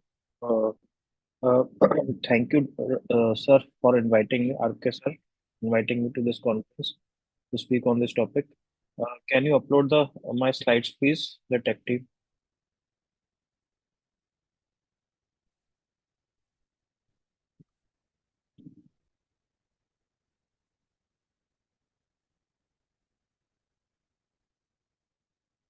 So today my topic is 6 years survival in patients with extensive stage small cell lung cancer treated with atezolizumab in IM Power 133, and extension of that is IM Umbrella A, which is extension study results. So this was as you all know, IM Power 133 atezolizumab plus chemotherapy versus placebo plus chemotherapy in first-line extensive stage small cell lung cancer, and the inclusion criteria was measurable extensive stage small cell lung disease, ECOG PS 01, no prior systemic therapy, and patients with treated asymptomatic brain mets were eligible. And stratification was done upon the sex, ECOG, PS, and brain mets. And patient was randomized into atezolizumab 1200 mg for 4 cycles every 21 days, along with chemotherapy, which was carboplatin and etoposide, which was given day 1, and etoposide day 1 to day 3, versus the placebo arm along with the chemotherapy. And the endpoints were overall survival and PFS. And finally, they shifted to maintenance with the atezolizumab was continued until progression. And secondary endpoints were response rate and duration of response and safety. Next slide, please.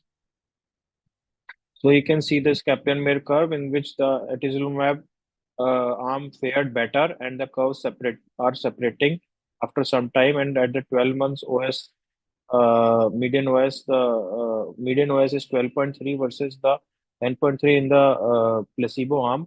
Hazard ratio is 0.7, and it met its co-primary endpoint of improved OS, representing the first OS benefit in SCLC for over 20 years. More than half of the patients in the atezolizumab arm were still alive at 1 year, around 51%. Next slide, please. So it met its significantly prolonged the investigator assessed PFS, and PFS at 12 month. You can see the curves are separating. It was 12.6% versus 5.4%, and the median PFS was 5.2 versus 4.3 months, and the hazard ratio was 0.77, and median follow-up was 13.9 months. And this was significant. Next slide, please. So coming to IM Umbrella A, an extension study of IM Power 133. So IM Umbrella A is an open-label, non-randomized, multi-center extension and long-term observation studies. Patients in the IM Power 133 control arm were not eligible for involvement in IM Power A, and rollover from IM Power 133 to IM Umbrella A were eligible. Who were patients treated with atezolizumab in IM Power 133 between December 2019 and July 20, and we reported a merged analysis of these two trials with a cutoff date of 16 March 2023, and the same protocol was followed in which of IM Power 133, as you know, and the rollover was continued, which was the extension of the atezolizumab arm of the IM 133, and they continued to receive atezolizumab at study closure or were in survival follow-up. And atezolizumab was continued, and our survival were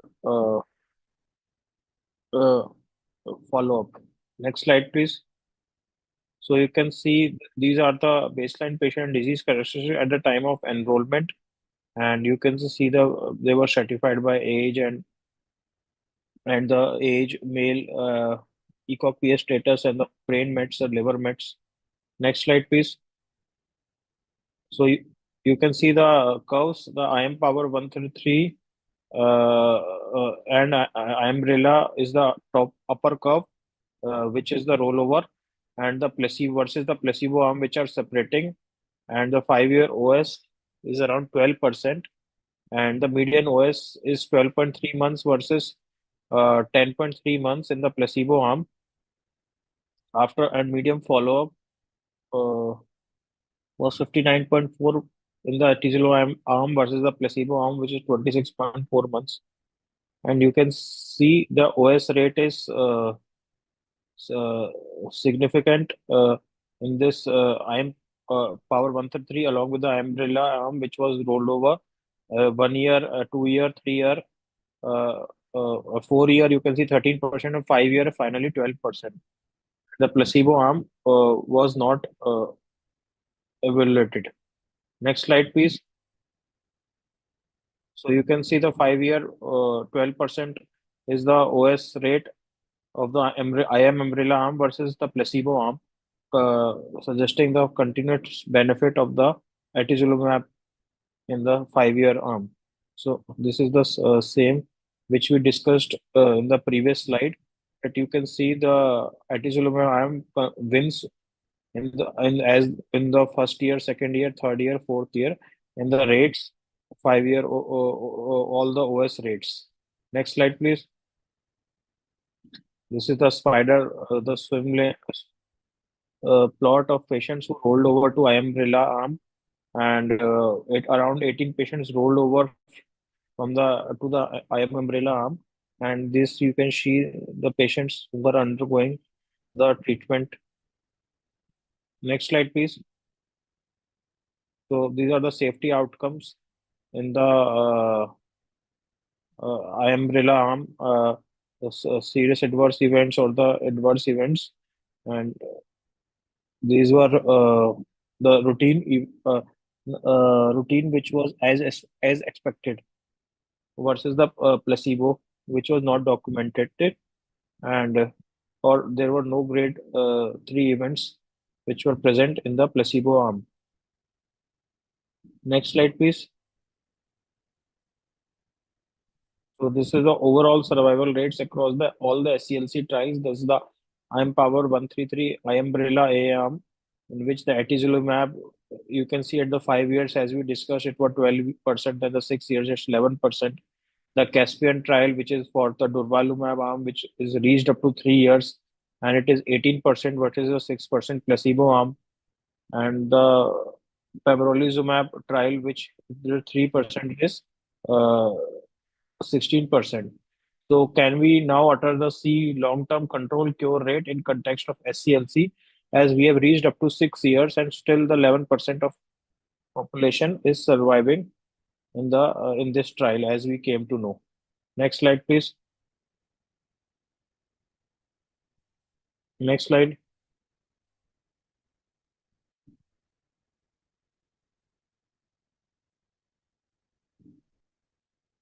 I think it's over. This presentation is over. Thank you.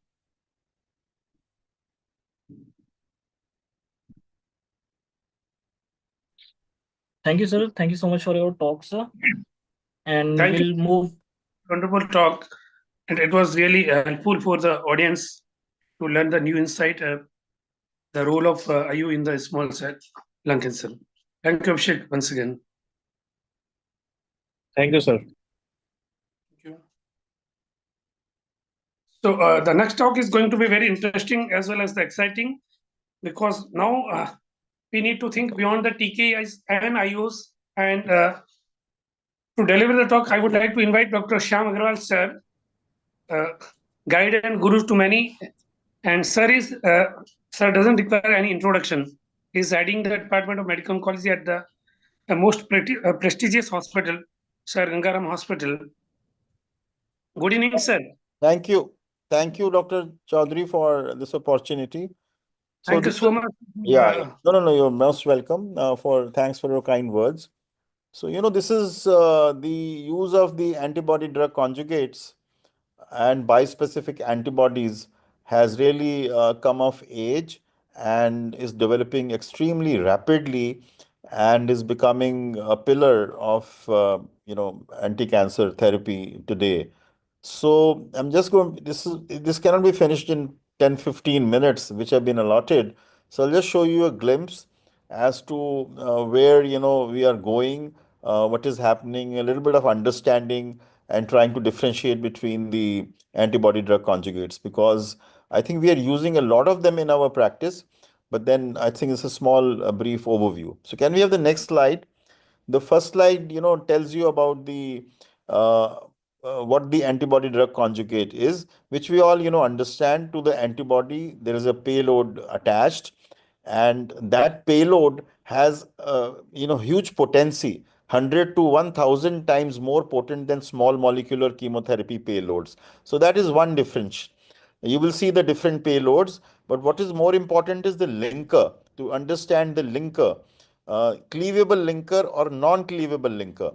So cleavable linker releases the payload within the target cell under specific conditions like acidic environment or presence of specific enzymes. And there is enhanced killing through the bystander effect. Whereas the non-cleavable linker remains intact and does not release the payload until the entire ADC is degraded inside the tumor cell. It limits the diffusion to nearby cells and the bystander effect. So these are some of the principles of ADC which we need to know. IgG1 is commonly used as the basic antibody. Next slide.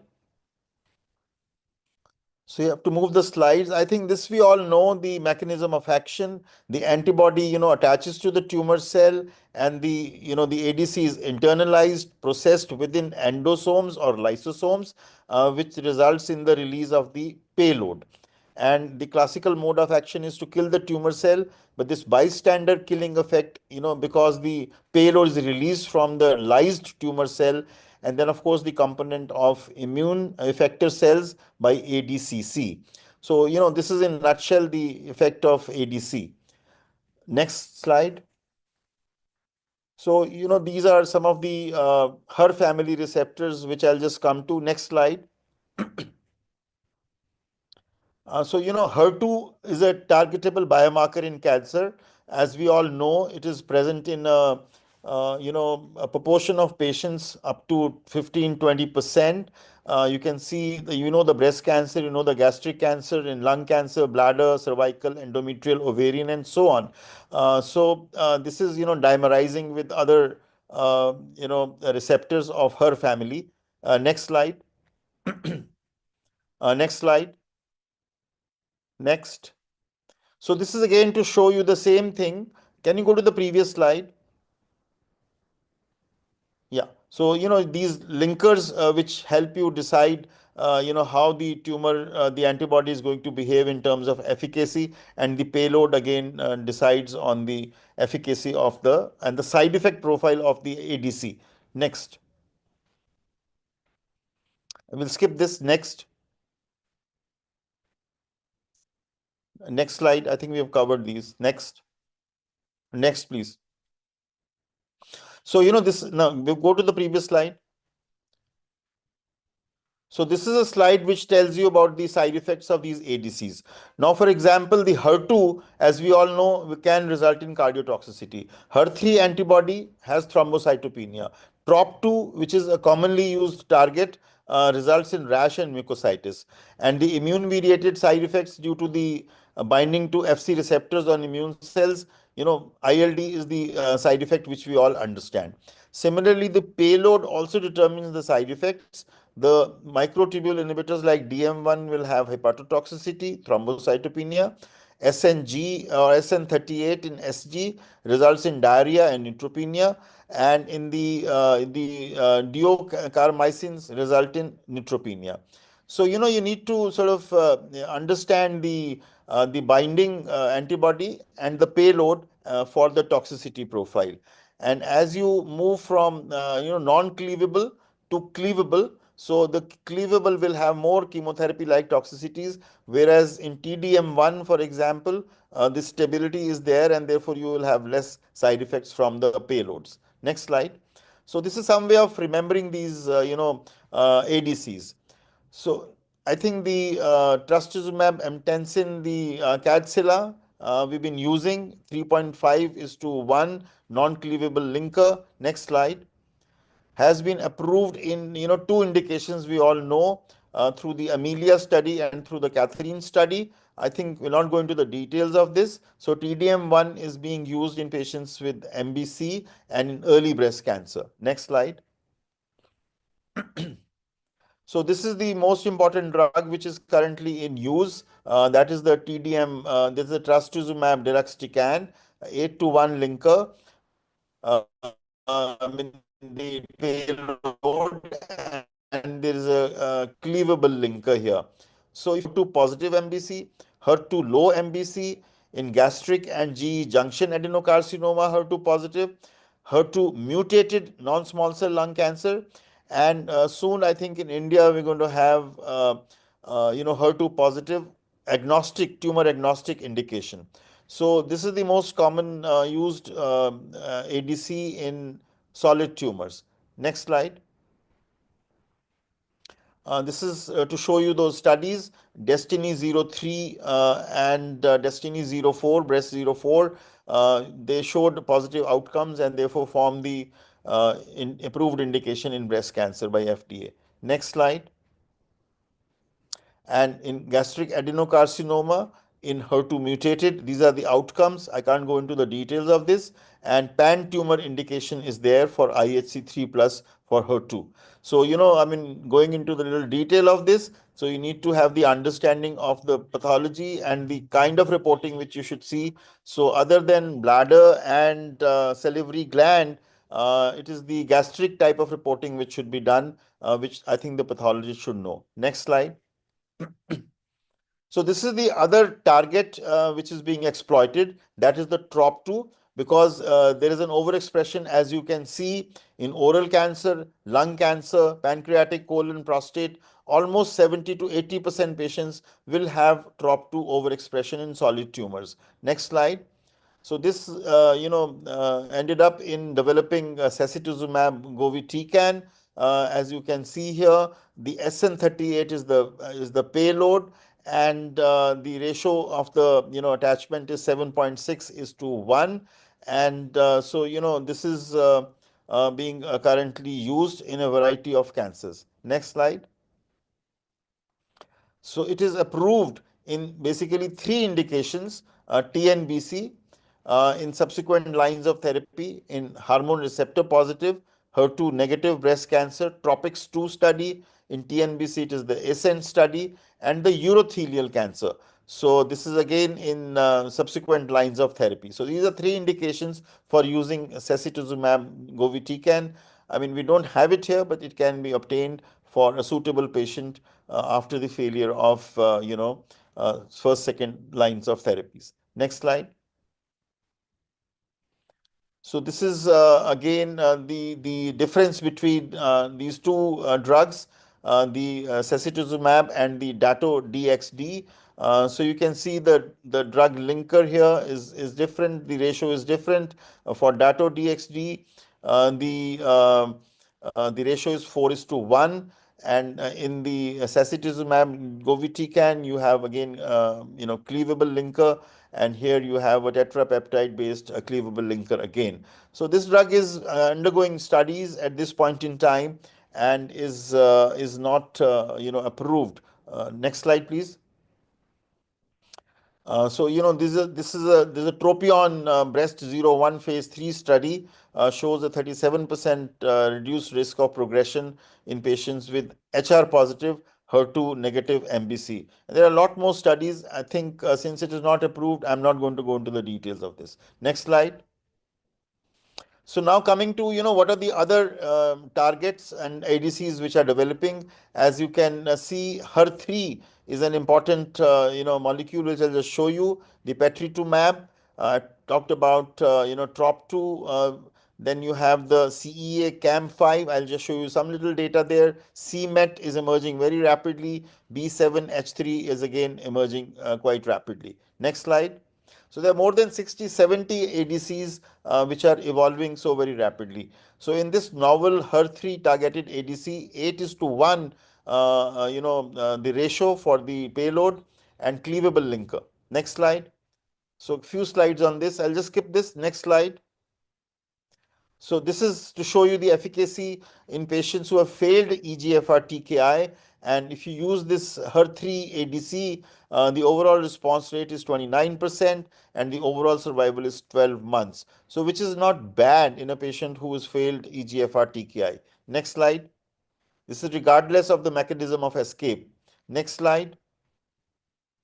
I think we'll skip these slides. Next. So, you're trying to move these drugs early on, but then the trials are ongoing at this point in time, given the efficacy. So this is another, MET-based ADC because it is overexpressed in up to 60% of NSCLC. Telisotuzumab vedotin is the name of the drug. It's a cleavable linker, and you can see the MMAE is the payload, 3:1. Next slide.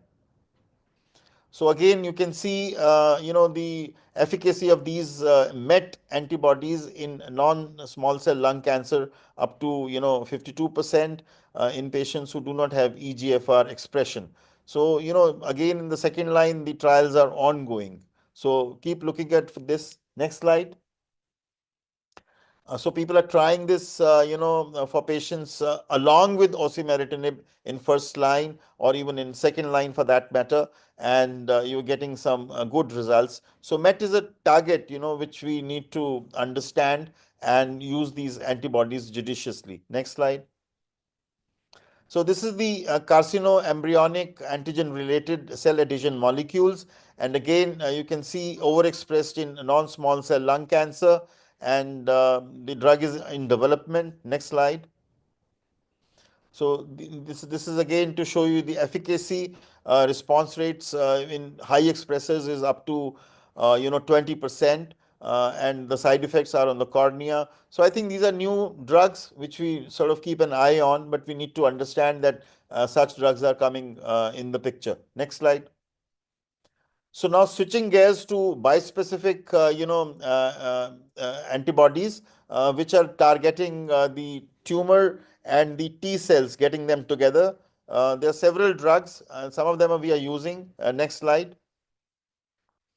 So amivantamab is one such molecule which is so readily available, and it is used for patients who have expression of EGFR, because it is an EGFR and MET bispecific antibody, and the drug is combined with chemotherapy in patients with exon 20 insertion, and in patients with the routine EGFR mutations in first line along with lazertinib, and can be used in second line in patients who have failed EGFR TKI along with chemo. So so I think this drug is readily available. Next slide. So this is for small cell lung cancer, where the anti-DLL3 bispecific T cell antibody is being used with some encouraging results. Next slide. So this is a VEGF PD-1 ivonescimab. So you can see these curves separating in this subgroup of patients of non-small cell lung cancer, and I think this ASCO had promising results from this particular BITE, which is the bispecific VEGF and PD-1 inhibitor. Next slide. So not only solid tumors, a couple of slides onto the multiple myeloma. So you can see the BCMA, which is the B cell maturation antigen being targeted along with CD3. And there are three bispecific antibodies which have been approved in 22, 23 and 23 here. The first two ones, the teclistamab, is available in India for relapsed refractory multiple myeloma after 4 lines of therapy.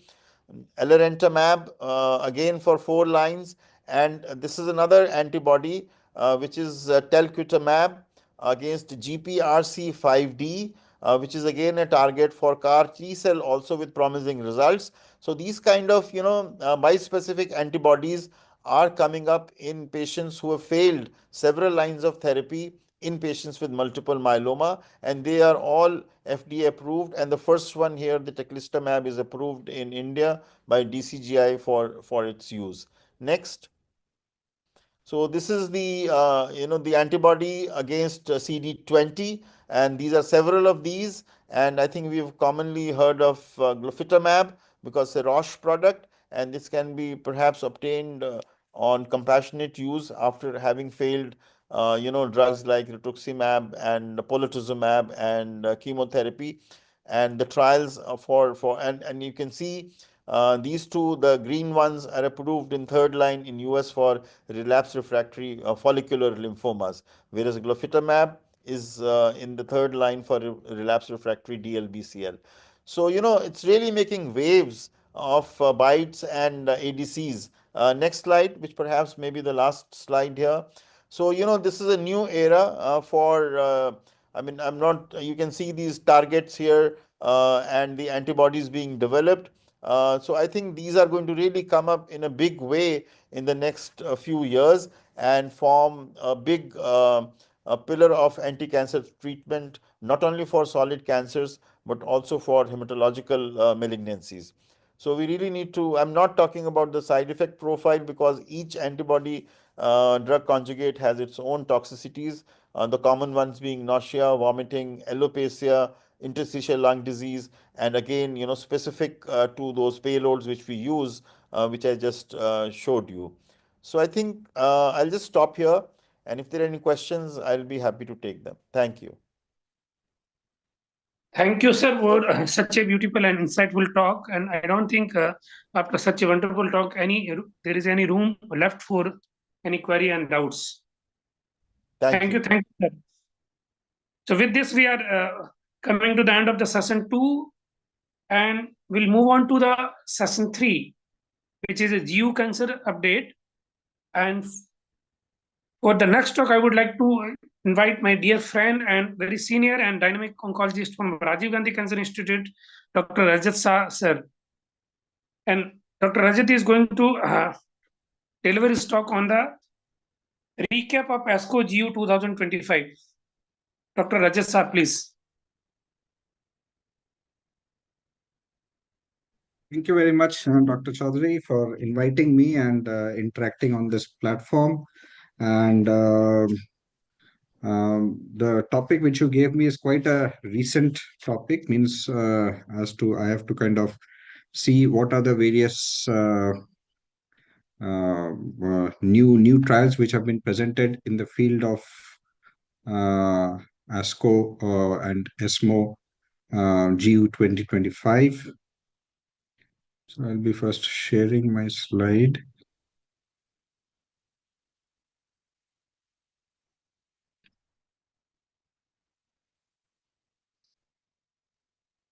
So I hope my slides are visible. Yes, sir. Perfect. And are they moving? Yes, sir. Yes, sir. We're moving, right? Fair enough. So I'll be just going through a recap of whatever the main presentations were there in the Genitourinary Symposium held at San Francisco from February 12th to 15th of this year. So it was just completed about 10 days back, and certain important abstracts and certain important trials were presented in this symposium. I have also taken the liberty of taking one or two trials from the previous ESMO 2024 in Barcelona. So I've included two trials from that also. So a lot of things are definitely going on in this field. Let us go see. So I'll be presenting a series of about 6 or 7 trials, which I've thought may be practice changing in the coming times. So one is the Checkmate 9ER trial. We all know about this trial. So this trial has been conceptualized about 8 to 9 years back, and in the various symposiums, first the relapse-free survival and then the overall survival was presented. In this ASCO GU 2025 held in San Francisco, they presented the final follow-up results from this trial. And this trial was basically the study of first-line metastatic clear cell RCC, any IMDC risk group.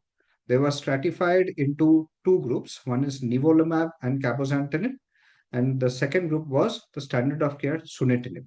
So these were the two groups, and the primary endpoint was PFS, and the secondary endpoints were OS and the overall response rates. So this was the end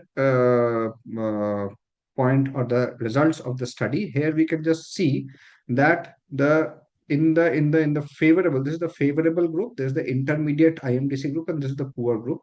The maximum benefit of this combination is seen in the poor risk and the intermediate risk group, whereby there is an important kind of tripling of the overall survival in the poor risk group, about a delta of about 4 months in the intermediate risk group. However, in the favorable risk group, there is not much of a difference in the overall survival.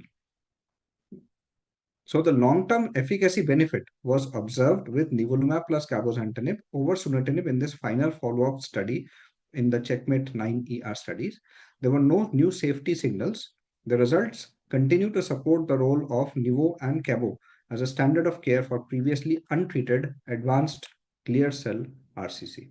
So this was the study. The second study I would like to highlight is the COSMIC 313 study. So in this study, they tried to do a triplet combination in the advanced RCC. The triplet combination included cabozantinib, nivolumab, and ipilimumab. So here, cabozantinib as 40 mg, nivo at 3 mg for 4 cycles, ipi at 1 mg for 4 cycles, followed by cabozantinib and nivolumab versus placebo, no cabozantinib. So this was the study design in first line. These are the results table. In the results table, we can see that in the cabo, nivo plus EP, that means in the triplet arm, the median overall survival stood at 41.9 months. And in the placebo plus nivo plus EP arm, it stood at 42 months. So there was no major difference in the triplet combination, starting the triplet combination upfront versus the doublet combination of nivo EP. So overall, the hazard ratio was not very significant. The median progression-free survival definitely was better with the triplet combination as compared to the doublet of nivo EP. And overall, the number of complete responses was partially higher. The number of partial responses was higher, and the number of stable disease was also higher. So the conclusion of this COSMIC 313 study was that the first-line treatment with cabo, nivo, and EP continued to demonstrate a PFS and an ORR benefit versus patients only on nivo EP. OS was comparable between the two arms. No new safety signals emerged, and patients whose tumors have a high M2 macrophage abundance. So this was simultaneously studies were done on the collected blocks, and patients whose tumor have a high M2 macrophage abundance had improved overall survival with cabo, nivo, and EP treatment. So overall, this trial was not a very kind of an encouraging trial for the triplet therapy, but nevertheless, this trial was conducted. Another trial which was presented in this ASCO GU 2025 was the Pedigree trial. So this Pedigree trial is an adaptive study design. Now, adaptive study design means that we have the initial, basically the untreated metastatic clear cell RCC. We treat them with some sort of an induction therapy. We call it induction therapy, nivo plus EP, the standard regimens. After 4 cycles, that is at 3 months, they do a assessment. In the assessment, if there is a CR, then they continue with nivolumab every 4 weekly. If the patient has a progression, then they go ahead with only cabozantinib, single agent. That means they have not responded to immunotherapy, they go ahead with cabozantinib. And in those patients who have kind of a PR, a non-CR and a non-PD, then these patients are taken up for and randomized into nivo continuation or nivo plus cabo continuation. So this is kind of an adaptive study design whereby depending on the responses of the first 4 cycles of nivo EP, they are stratified into these kind of groups. So we are awaiting the results of this trial, but this is a very intelligent study design whereby we'll be able to kind of judge early on which patients are responding to the immunotherapy and which patients need to be changed from immunotherapy through a VEGF TKI kind of a strategy. This is the Keymaker 03 study. It's a sub-study. Now here we are, till now we have been dealing with studies relating to the first line advanced RCC. Here in this, we are dealing with the second line metastatic RCC. So definitely the first line RCCs, generally it's pretty well now sorted out. We generally choose either a nivo EP combination or we choose a IO plus TKI combination. So that is pretty well sorted out. What we are left in lurch is basically the dearth of second line, effective second line therapies. So this is a trial for the second line therapy. They have randomized into various arms. It's a multi-study arm. Pembro and other drugs are there. So the arm which I am trying to kind of focus on is the arm B5. Arm B5 is belzutifan, which is the HIF2 alpha inhibitor, and lenvatinib. So this is the arm B5 which we are kind of focusing on. And if we can see that in the arm B5, the lenvatinib and belzutifan, which is the arm B5, exhibited a arm B5 exhibited a durable anti-tumor activity and safety profile consistent with the individual profile of the drugs. And the results from this sub-study, Keymaker 03B, supports the further investigation of lenvatinib and belzutifan combination for patients with advanced RCC in the second line treatment regimen. So suppose we have given first line IO plus TKI, we can shift over to second line lenvatinib plus a HIF alpha 2B inhibitor.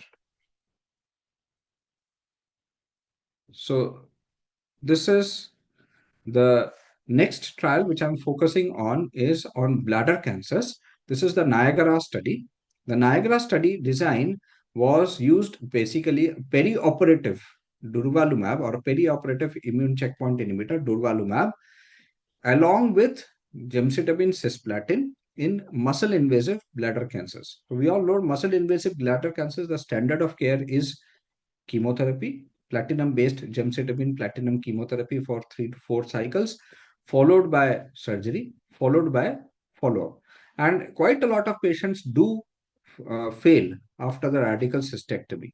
So there is no major guideline for how to treat these patients, and we do treat some of the patients with IO. There have been encouraging results with IO in the adjuvant, but none of them have been established as a standard of care.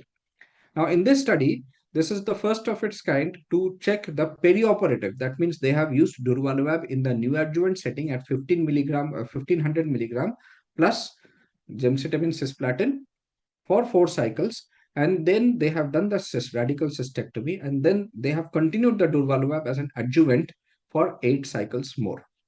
So this is the study design. Let us see the PCR rates. The PCR rates for the durvalumab arm, durvalumab plus gemcis, was 37.3%. So approximately 1/3 of the patients did achieve a pathological CR, which is definitely across all subgroups is a good surrogate marker for overall survival. And in the comparator, in the chemo alone arm, it was 27.5 months. So that is a good 10% improvement in the pathological complete response, which was statistically significant. In the event-free survival analysis on the left side of the curve, we can see at 12 months, there was a delta of about 7%. At 24 months, there was a delta of about 8% with a hazard ratio of 0.68. That means there is a 32% decreased chances of any event when we are adding durvalumab perioperative to the gemcis arm. This is the overall survival curve. At 12 months, the overall survival benefit was 3%. At 24 months, the overall survival benefit was 7%. With a hazard ratio of 0.75, that means there's a 25% decreased chances of death if we choose durvalumab plus gemcis in the perioperative setting. So overall, so this is just a pathological complete response in the intent to treat population. Here we can see. So the initial analysis was done in January 22, and I have just presented the re-analysis in April 2024. So overall, the conclusion of this path-breaking Niagara study supports that the perioperative durvalumab, the neoadjuvant cisplatin-based chemotherapy, is a potential new standard of treatment for patients with cisplatin-eligible muscle-invasive bladder cancer. It is the first phase 3 perioperative immunotherapy study in MIBC and has just demonstrated a statistically significant and meaningful benefit in EFS, event-free survival, and overall survival. Both of them are statistically significant. The PCR results and the significant OS benefit supports this perioperative approach of durvalumab along with chemotherapy. So this was definitely a good practice-changing trial.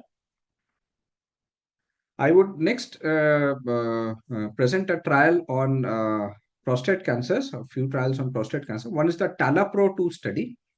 Here they took all-comer patients, means those patients who are HRR positive, as also who are not means HRR proficient and means or unknown kind of patients.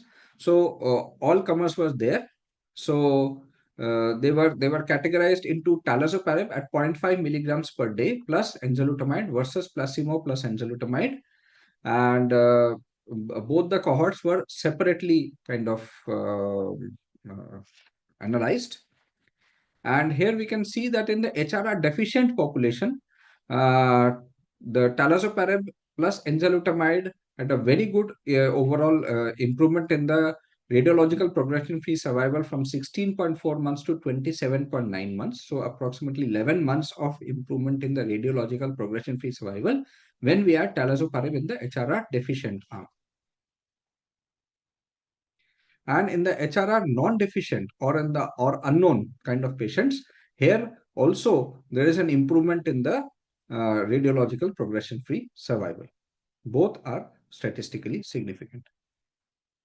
So the conclusion was that this trial overall demonstrated an 8.8 months improvement in the median overall survival with the combination therapy of talazoparib and enzalutamide, extending survival to 45.8 months compared to 37 months with enzalutamide arm, representing a 20.4% reduction in the risk of death.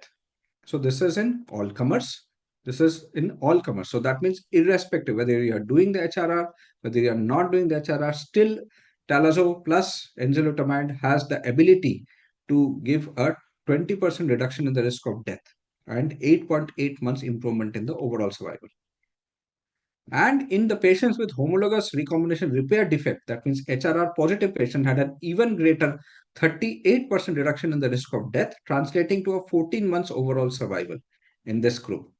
So this is the HRR deficient cohort. We all know that in the HRR deficient cohort, the PARP inhibitors will act even better. So this is 38% reduction in the risk of death.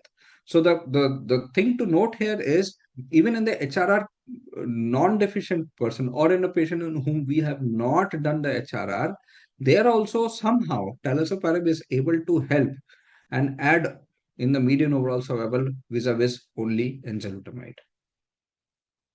So this benefit extended beyond patients who are HRR deficient, as those without DNA repair mutation also saw an OS gain of approximately 9 months. So this is another trial of the transdermal estradiol. Basically, this is an estrogen patch versus the standard of care LHRH agonist for androgen suppression, first line androgen suppression in locally advanced prostate cancer. So this was the patch trial. The patients, these were new patients who are eligible for any androgen ablation. They were randomized into LHRH agonist, which we are routinely given, and transdermal estradiol patches. And then they were analyzed for the efficacy of the castrate range, how many patients are reaching castrate range, the cardiovascular safety, and the other safety parameters. So transdermal estradiol is an alternative to LHRH agonist. It lowers the testosterone without estrogen depletion effects like osteoporosis, adverse metabolic events, and hot flushes. The transdermal approach avoids the first pass hepatic metabolism and thromboembolic toxicity. So these are the advantages of the transdermal approach.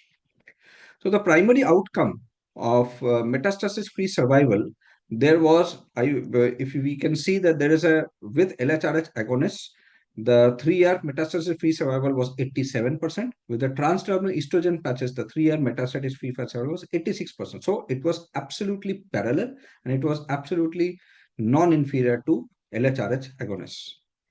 The overall survival, here the Kaplan-Meier curve is showing that it is almost again non-inferior, it is almost same and similar castration rates. Now, the importance and the advantage of the estrogen patches comes in the fact that hot flushes with LHRH agonists is 89% and hot flushes with transdermal estrogen patches is only 44%.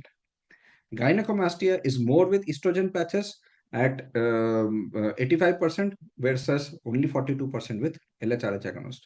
The risk of cardiovascular morbidity is more with LHRH agonist and lesser with transdermal estrogen patches.